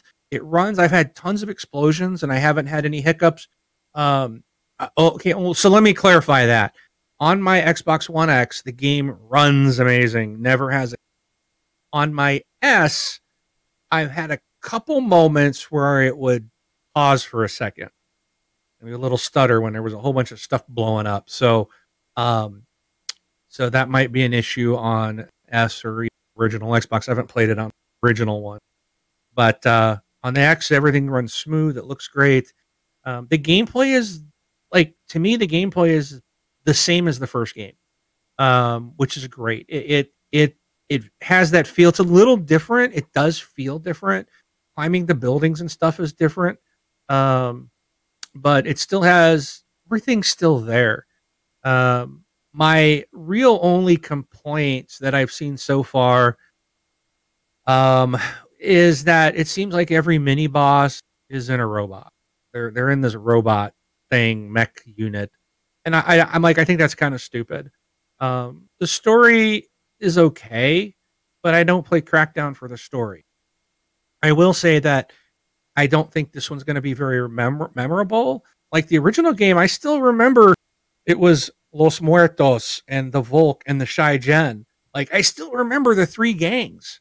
You know, there was and I think that's what was nice about the first game is each area there was three parts of the city and each was controlled by gangs. And this one's like all over. It's a new city, but it I don't feel like the city has personality as much as maybe the first one did. But I'm in Crackdown for the gameplay, for the ability to upgrade your agilities, to level those up. Punching people, and you can hold the B button down as you're running towards someone, and you'll lock on and let go, and then like your agent will fly forward and knock them out. And he hits them with such force that if there's other enemies nearby, they'll die too just from that impact. I mean, there's really cool stuff like that. It's fun. The weapons. There's one that locks on to all this stuff in front of you, and it just wipes stuff out. I forgot what that one was called, but I think that was the Annihilator. But there's the weapons are cool. They got some really stuff. The gameplay is what we expected, and it's a lot of fun. I'm loving the campaign. I'm playing a lot of it. I'm gonna be playing a bunch of it tomorrow because I got the day off. My biggest concern is that I'm playing so much of it, I'm afraid I'm going to get through it too quick. But yeah, having to hunt down all those orbs is going to take some time. So it's a really fun game. I like it. The multiplayer, I've only done one session of multiplayer, and I did the Agent Hunter, and it was the same map that was in the technical test. Was that the Wrecking Zone? Yeah, Wrecking Zone is what they call the multiplayer. Mm-hmm. I don't know if there's more maps or if there's only one. That I don't know, but I never was into Crackdown for the multiplayer. It's fun, what I played, and I enjoyed the technical test and playing that. Hopefully, there's more maps than just that one. But again, Crackdown to me is not multiplayer. I will play it when probably just to try to get the achievements on it that seem pretty doable. But not till I got to finish the campaign first. Mm-hmm. There's a lot of agents. They all have different abilities. So I'm using Terry Crews out the gate. I'm like, I just have to use him. But what's his name? Is he Jackson? Jackson. Yeah. So I'm using him out the gate. But it doesn't really matter. I don't think which agent. You're just going to have some bonuses on which skills you upgrade. And what's really neat about this game too is you get like multiple saves and multiple worlds. So you could go take a different agent in a different save slot, but run them in the same world that you've already gotten cleared out to a certain point. That's kind of cool. So you can kind of mix and match. You can also have a different save slot for your co-op character. So if you want to co-op the game with a partner and you guys want to go together, you're not stepping on your own instance. It's like you can have a separate world save and a separate agent save for your co-op game. So you can even play the same agent if you want in a different save that's at a different level if you wanted to. Right. So it's really neat what they're doing there. I've also noticed that as I've bounced from different box to box, it doesn't have the game when I launch it. Typically, I always have to do that syncing the game data. It hasn't done this. On Crackdown 3, there is none of that. I think everything is stored in the cloud. Your entire game save, it must be in the cloud because it's not syncing anything when I switch Xboxes. Or it's done in the background and you're not seeing that syncing message. Yeah, probably that. Every other game. So is it a purchase? If you love Crackdown, yes, it is. I can't see anyone saying they love Crackdown 1 and saying that this game sucks. because it's the same thing. It's just a different story, different city. It's really much the same thing, and that's what I've always wanted. Give me more of the same. It's so much fun, and I stood there the other day in one area.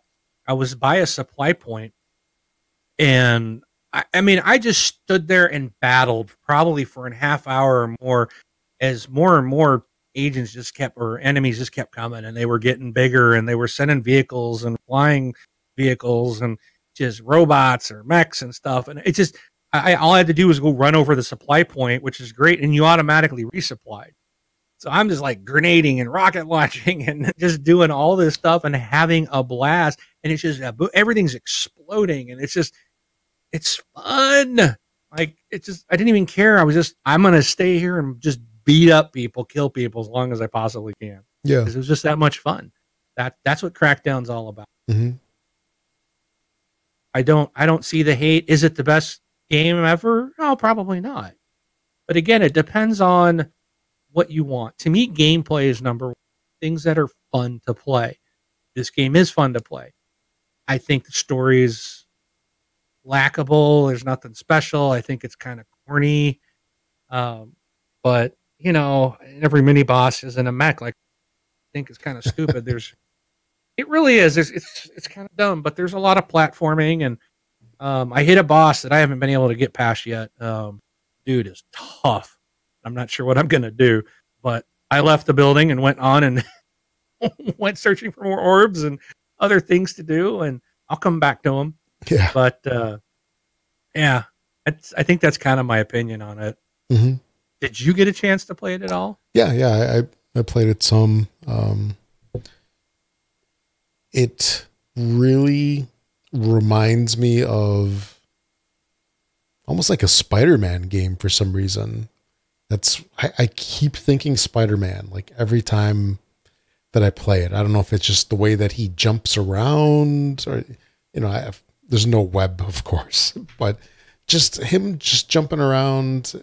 It screams superhero game. But the graphics are a little, I think, dated. It's not what we're kind of used to expecting nowadays, but they're fine for what they are. You know what I mean? It's like, you have, like, look at the titles that came out recently, like, with just the phenomenal visuals. You've got Red Dead Redemption, right? I think, like, even like the Forza titles, surreal, perfect visuals, perfect atmosphere. And you got this like little cartoony game with this like little dude jumping around. I do think and I mentioned this to you before, I think he runs weird. I don't know why. I was looking at that, trying to see what you said. My youngest said the same thing. Yeah. He runs weird. And I was like, I looked at him and I'm like, Rob said the same thing. And I looked at the screen. I still, even after you told me, I didn't notice it. And then I looked at it, it's like, okay, maybe he's bull-legged or something. I don't know.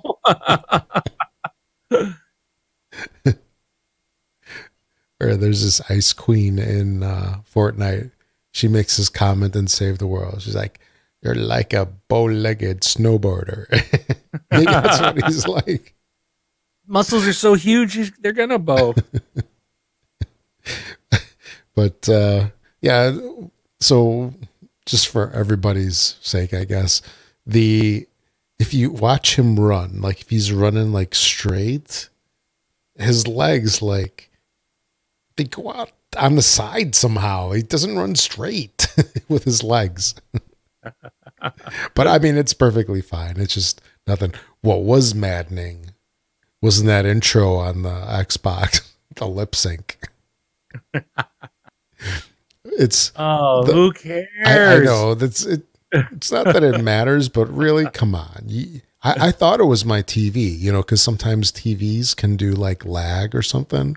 Yeah. So first thing I did was I checked to see if it was in game mode, and yeah, it was. But there's this lip sync issue, and whenever I see any kind of lip sync issue, all I do is I like start staring at their mouth.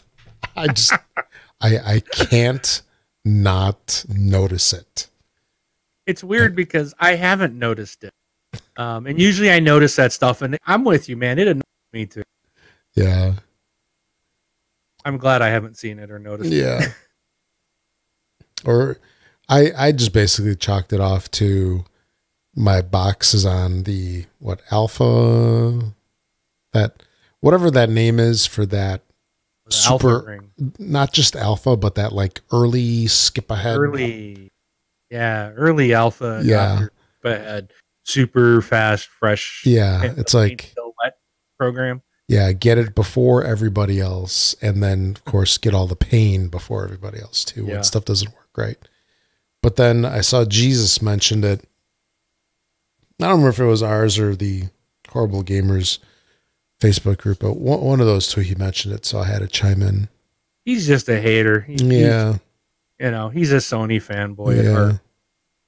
Oh, and there was there's a follow-up from Lethal Migraine. Oh. You ready? Why am I not seeing the chat? It was a while ago, so you might not have seen it before. It goes, there's a reason why the press average on Metacritic is 60. The media agrees with me. It's utter trash. Not broken, just trash. If by great Mark thinks Nintendo 64 games look great, then yes, it's amazing.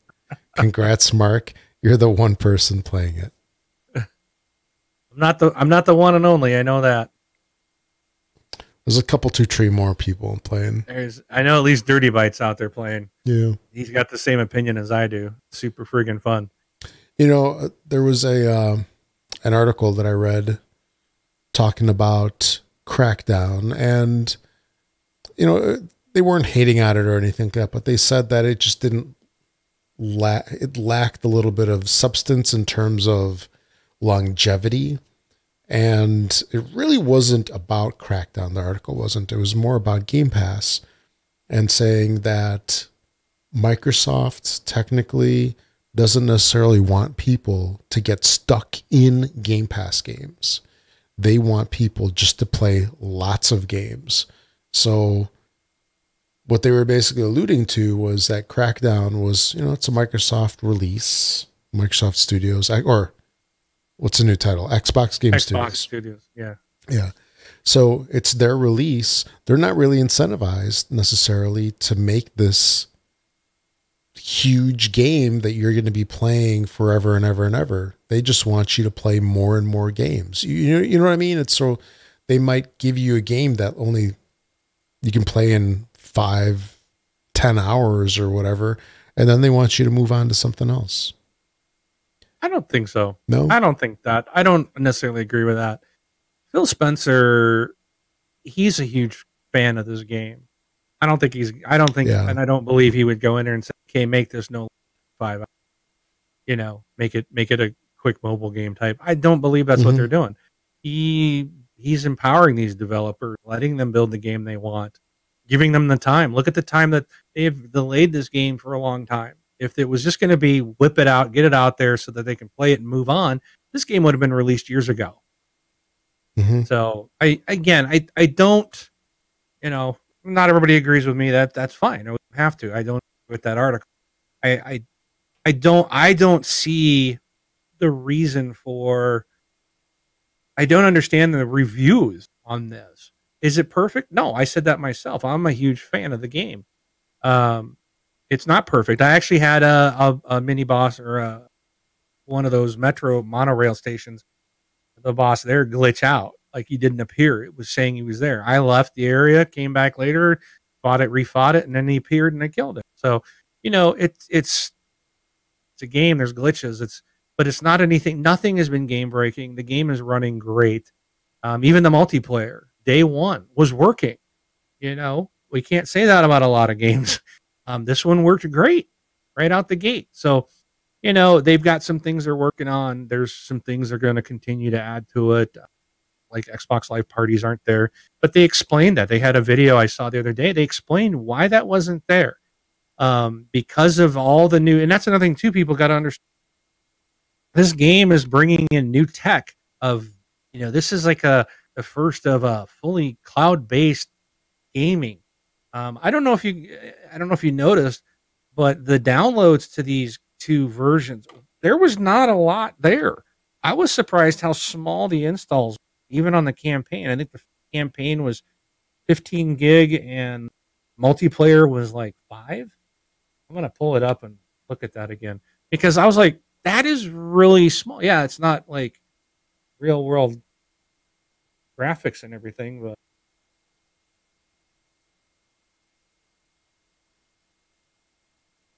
that can't be right. Mega. So the campaign 100.8 meg. That there's no that's no it was higher than 100 meg? that can't be right. I know that's not right. So it when it installed, it's showing that right now. That's not that's in let me go down into because I thought it was like 15 still showing. Check Wrecking Zone. Because Wrecking Zone was even less. That's weird. They're both showing. Well, that's incorrect. They're both showing only 100 meg, which I know is incorrect, which is weird because they are playing them. But the download size were really small compared to what a lot of other games are. So, maybe even the campaign is using cloud. I don't know. But again, if there's not like high def, well, it's I don't know, can't say high def, but it's not like that real world looking. It's their type of animation, so probably not using as much resources. But the sizes are really small compared to what we get on most of these games because like that multiplayer coming from the cloud. A lot of stuff done there. And again, they were talking about it, so they didn't want to impact the gameplay, and they were concerned about the impact of the Xbox Live parties and the cloud and all that stuff working and the impact it would have. And they've done some tests, and the parties did have an impact at one point. So and it's because of like net code, and there's all these different things that they have to do that are different. And they've opted to ensure the gameplay ran well. So they're going to be working on that, and they know it's important, and that's like the first thing on their list right now is to get that added in. But they don't want to impact the game. So I would encourage people to go look at that, watch that video, and see what the devs are talking about. They do care about the game. They care about our experience. They're not just throwing it out there and not caring. And another thing too is a lot of people that we just sit back and we've done this. Oh, this game blows. This game sucks. Well, I'm not a developer. I don't make games. So it's really easy to sit back and say, well, that sucks, or I could have done better. Well, I couldn't. I don't know how to code. So no, and coming from coding or engineering, whatever you want to look at, whether it's something physical or code a game, whatever something that looks trivial oftentimes is like a huge process to even make happen. So just the fact that the stuff that they're doing now, I mean, I'm sure it was a monumental task to even get it the way that it is now. And, everything seems so much simpler, but it's not. Yeah. I don't know. Like I said, if you loved Crackdown, I can't see any reason not to enjoy this game. Sure. If you don't want to pay $60 for it, then get yourself a Game Pass subscription, which I think right now you can get for a month for $1, or what are they doing? 2 months for $2 or something like that. Get it and play the game, but no, play it for $1 or for $2. I mean, gosh, anything's that, and try it out. I'm tempted to give them the money, even though I got the Game Pass. I'm tempted to buy it. Well, I was just give them the money. I was just going to ask you about that. So, you've got it in Game Pass. We know it's going to be in Game Pass for a long time. Are you going to buy it? I don't know. I want to give them the money because it's a game I like. I want to support. I'd love to see another one come out, but I don't know. We'll see. Yeah. I may. So when do you think they're going to have a Crackdown 4? What is this? 8 years from now? 2035. 2035. And Rob will be up here. We'll have a special. We're 80 years old, but we're playing Crackdown 4 today. It's the bee's knees. Yeah. Oh boy. Okay, so Lethal's like, I don't know why mine's not shown, but yeah, campaign's 13.5 gig, multiplayer is 5.2 gig. Those are pretty small numbers compared to what these other titles are. No, it's absolutely saving on disk space. Yeah, where like everything seems, at least lately, unless it's like one of those indie titles, like Wargroove was tiny. It was just a couple 100 meg. But most things are like 25, 30, 40, 50 or more gig. Yeah. So this total is 18.7 gig for the whole game. So still under 20 gig for an entire game. That would have been a lot of 3.5-inch floppies back in the day. Yeah. But it's I don't know. I don't really have much more to say on it. It's I'm really enjoying it. It doesn't have the one thing I thought of today is it's missing something, and I can't put my finger on it, but it doesn't have the same draw as the first one. So if I had to rate these, I think Crackdown 1's still the best. I think Crackdown 3 would be my second favorite of them. Okay. The moment. Now I'm not done with it. I don't know what else. I still got weapons and stuff to unlock. But so far it's just, the first game just hit me out right off the bat. And I don't know, it's that first one too. It's always hard to beat that. There's that memory of it. I can go back and play the first one today and just absolutely love it. I do feel like this one doesn't have that heart and soul in it. And I don't know if I will come back and play. I don't see myself replaying this. I think that's the thing. It's like, so I can kind of understand some negativity or some reviews on the story, or that it's just not compelling, but I keep coming back to the gameplay, and each thing is still just more of what I want. It's just, just blowing stuff up, doing as much damage as you can. And that's fun. Mm-hmm. So, yeah, I just wish that they didn't have some of that swearing in there. It would have been more family friendly. That was unnecessary. I get the whole comedic aspect of it, but yeah, because my youngest wanted to play, and I'm like, no. Yeah. So it would have been nice if he could. So yeah. Is it teen or is it mature rating? Isn't it mature? And I bet it's because of language. It has to be mature. Gotta be a mature. I don't know rating, but so what? I mean, what are more of your thoughts? Like, so I'm just looking it up right now here. Survey says actually all of them, 1, 2, and 3, all are mature. Okay. Let's see. Crackdown 3 is with blood, drug reference, sexual themes, strong language, and violence. Yeah, I know this one's definitely mature. There's some pretty foul stuff. Yeah. But, it's okay. I like the linear aspect of it. I could see the whole orb thing being annoying at some point later on, just from the standpoint of if you're a completionist and you get the compulsion to collect all the orbs, it can be maddening to find them all. But I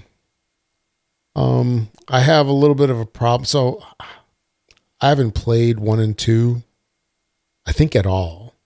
And so this is my first foray into it. So it's got that third person view, not over the shoulder, not like up above, but from far away. I have a lot of problems with the game and thinking I'm going to catch ledges. Oh yeah. Oh yeah. You know what I mean? So this really bugs me. So I either hit one of, more often than not, the goal, of course, is to jump and catch the ledge. Usually what happens is I go and I fall down because I was not anywhere near the ledge, or I'm underneath like an overpass or something. I'm trying to catch the ledge. And Overhang, boom, I hit the ceiling and come back down. So that's a minor annoyance, particularly like in a fight. But, it seems entertaining, and, I'll definitely play it some more. And, I see what the appeal is for you, definitely. And I also see the low scores for it, but I think they're just being overly critical. Yeah, I don't think this game deserves, I would say at the lowest, a 7 on a 7 or a 70, depending on your scale. Mm-hmm. The game is fun. There's not a lot of, the multiplayer's working. It's not got a lot of glitches. It's, there's been a lot of love and time taken, and the game looks good. It's, the original guy, welcome agent, he's back Goodwin, in with his voice. right? You've got, Goodwin's there. You've got the sounds, and it just the chaos and mayhem that you can create and bouncing around. It's just so much fun. That's the thing that I love about Crackdown is the gameplay. It's always been that. And I'm a fan. I've been excited about it, trying to be, temper some of that. And I feel like I can do that, but I don't, I feel this game probably would be, if I had to rate it currently, I'd probably put it at an 8. Because I would, the story is kind of seems lacking, and I don't feel like I know the city very well. But again, I know the other one because I played it so many times, and then the city was the same in the sequel. So this is a brand new city. It's not, I already forgot the name of the original one, but it's not that same town. It's different. And there is something missing. It doesn't have that same feel, but the gameplay is there. And I like that. Well, here's a question for you, and I don't know if this is an easy one to answer or not, but if you had never played 1 and 2, what do you think your opinion would be of this game? Like, not having that whole nostalgia factor, that experience before. I think I would really enjoy it. I think I might even enjoy it more just because I don't, I have that just love for the first game. And when I'm playing it, like today, I was just playing it and kind of felt more of like I'm just going through. Like it's, I don't know. There's just, and someone was saying it's like, oh, it's kind of, and everything does feel here. The missions are very much, there's these monorails, so go fight and take over all these monorails, and then there's these chem plants, and you're doing the same thing at every one of them. And so I understand that there's a lot of repetition, but we have that in about every game we play nowadays. It really, everything is repetitive. Go here, kill this guy, come back. Go over there, kill that guy, come back. No matter what the game is. Red Dead Redemption 2, right? GTA, Battlefield, Call of Duty. It's all very repetitive. So again, that's where I'm looking at it as a gameplay. Do I enjoy playing it? I love playing Black Ops 4. That the multiplayer has brought me back into the Call of Duty world, which, I used to play a ton of it, and then I've tried throughout the years, and I've just gotten kind of bored, or some have felt different. This one feels great. I'm loving it. It brought me back in. This is a different type. Like we love Diablo, and we can play Torchlight, or there's another one that I was playing that was free to play that I can't remember what it is now. But they're fun, but they're not Diablo, right? Doesn't mean that I don't enjoy Torchlight. Really did enjoy Torchlight. But it's not Diablo. It's not, it's like I want Diablo 4, but I'll probably end up playing Torchlight Frontiers because that'll probably come out before Diablo 4. Right. It doesn't necessarily have to be perfect, but you're getting the gameplay that you want. and if that's there for you, then that's what matters. I really do think that. And it's weird because I feel like I'm sitting here like trying to defend this game, but it's just like I really believe that this game rates higher than what people are giving it. And it's not a 10. It's definitely not a 10. I would put it to between a 7 and an 8, being honest. And I'm a huge fan of the game. So it's not perfect. It's probably forgettable for the story, but gameplay is there. So I've said enough about it. Okay. It's free. Go play it. Make up your own mind. Oh, let's not get into that. Is it free debate again? Okay, it costs you $1 if you don't have Game Pass. You get Game Pass for $1 for 1 month. Then and if you costs you at least $1 to go play it. And if you don't like it for that $1, you can play 100 other games. Right? So, alrighty. All right, moving on then. So we're done with Crackdown? I think so. Yeah. All right, okay. All right, moving on to the community. A couple quick things here. If you'd like to leave a voicemail, you can do that at thisxboxlife.com. Go to the right. I have to remember which, because the screen is reversed. Yes. Go, because I'm pointing to the left, so everybody sees it as the right. Go to the right side of the screen, click on the little widget that says send voicemail, appropriately enough.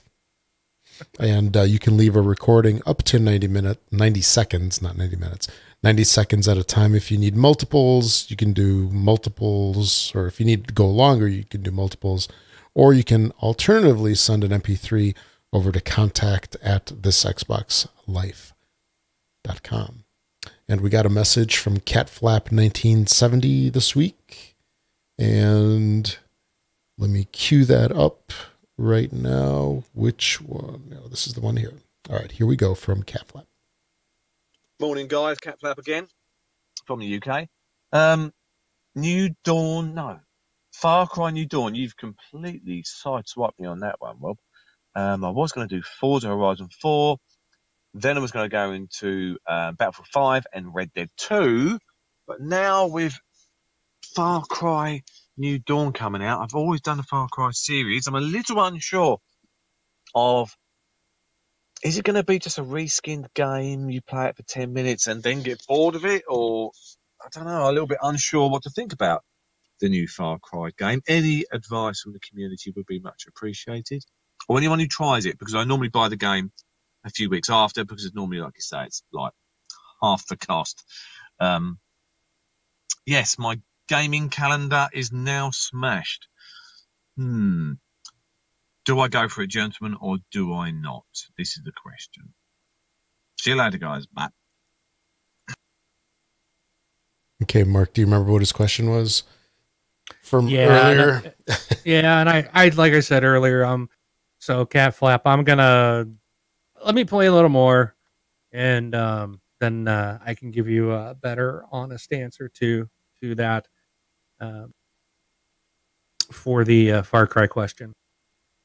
Hopefully by the end of the week, I'll have a little bit more time, and I'll update you in the TXL Facebook. Yeah, CatFlap mentioned last week that he just spent 120 hours on the Lego game. Yeah. I don't know if you'll get that same amount out of Far Cry. Maybe. I don't know. Not on this one. This is a short understanding. This is a shorter version. And I know he likes Far Cry, but the biggest thing I want to find out is he was asking if, is it just reskinned? It's still the same area. So, but again, my understanding and from what I've seen so far, it looks very different. Like it's been changed by all the nukes and stuff. So, and a lot of the life has come back, and so the landscape itself is going to be different, even though it takes place in the same area. But I want to get a little bit more into it to see, give you a better answer to that. And so I'll let you know. Yeah, like one thing I really didn't like about the original Far Cry 5 was just that whole that guy was just creepy. Well, and so I understand this is like later on, right? And Can you get the enjoyment out of this game not having played the original 5? Not having what? Not having played the original Far Cry 5. The one that came out last year. Yeah, no, I know. I'm trying to think of how to answer this. Because it's a separate story, right? But it's a continuation, sort of. I don't know yet. He's been mentioned, and I kind of half expect that he will make an appearance. Oh wow! I'm not sure, but it's been mentioned already, and it could have quite a really weird twist if this thing's going to go the way I expect, which the last one didn't. So I'm trying to go, okay, let's think out of the box here. My initial thoughts are we may hear from that group again. We may see that group again. Interesting. So just based on what, and like I said, brand new, right, fresh into the game, but already I have heard of that group. Okay. So they are around. Let me put it that way. Okay. So there might be more from them. We shall see. Yep. So I can't say can you play this without having the knowledge of the first one. I don't know, because if it turns out that they do make an appearance, the father and makes an appearance at the end, then you're going to be like, well, who's this guy? You know? Yeah. But if it's more of a, you know, you don't, if that doesn't transpire and they're just in the world, then it probably really won't matter. You'll, I think they give you enough information in this to kind of explain what happened a little bit, but having played the original game would definitely set you up, understand what's going on. Yeah. But I don't think you're going to miss out on anything, but it is a continuation of Far Cry 5. Yeah. Okay. So I'll get back to you on that. All righty. Sounds good. Sounds good. All right. A couple more things then. Moving on. Oh, and thanks for that message yet again, Cat Flap. A couple more things here. We have a Twitter account, thesxboxlife.com/Twitter. Also, we have a Facebook group. You can get to that quickly by going to thesxboxlife.com/Facebook, or a little less quickly, but still quick enough, I guess, by searching for it over on the Facebook. Is that how you say it? The Facebook, the Twitter? I don't know.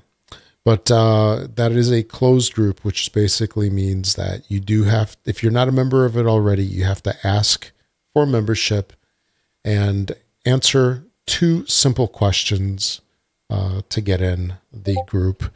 And apparently that is very difficult for some people to do. I don't know why.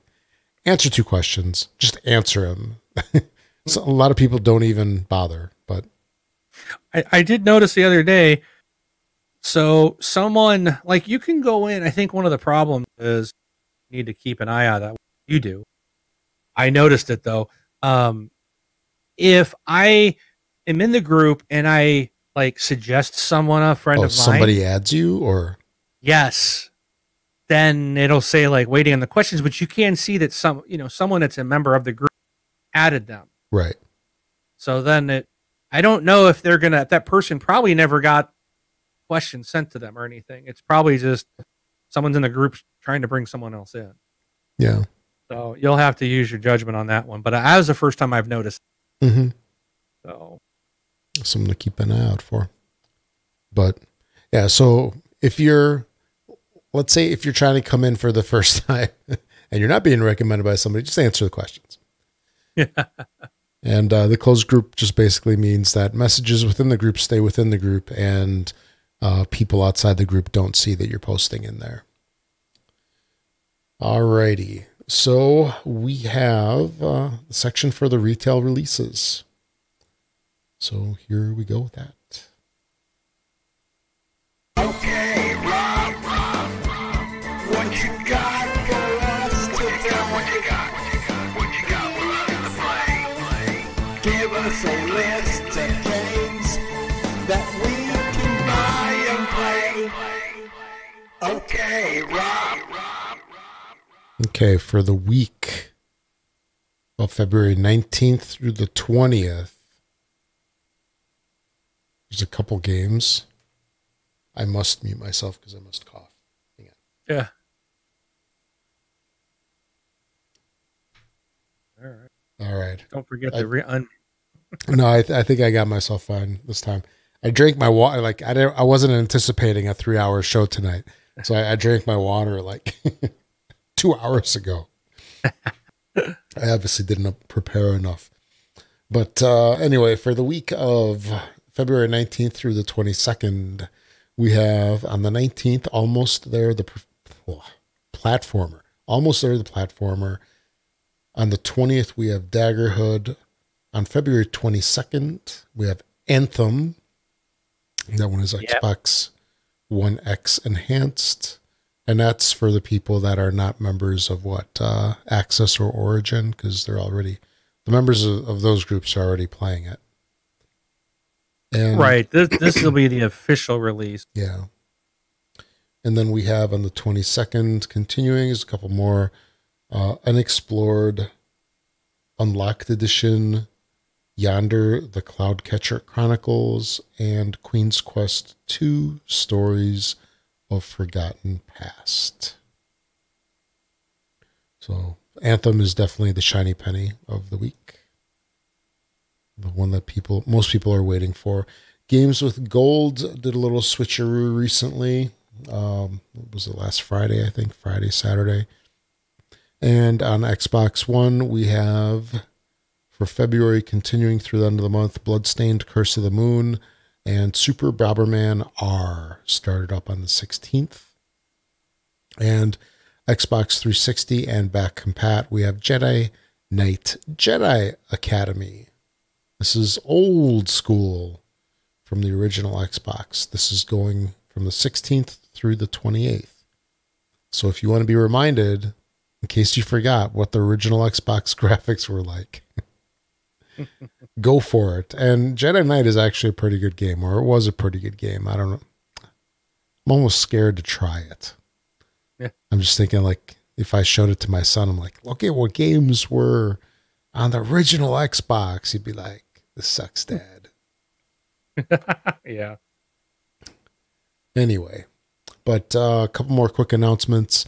If you make any purchases on Amazon, make sure to use our affiliate link. You can find that on the Facebook group or on the website.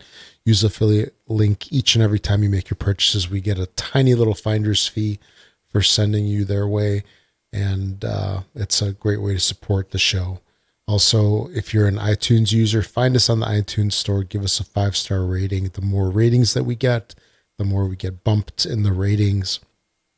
It helps people find out about the show, as we still get people that, roll in every so often because they find us on iTunes.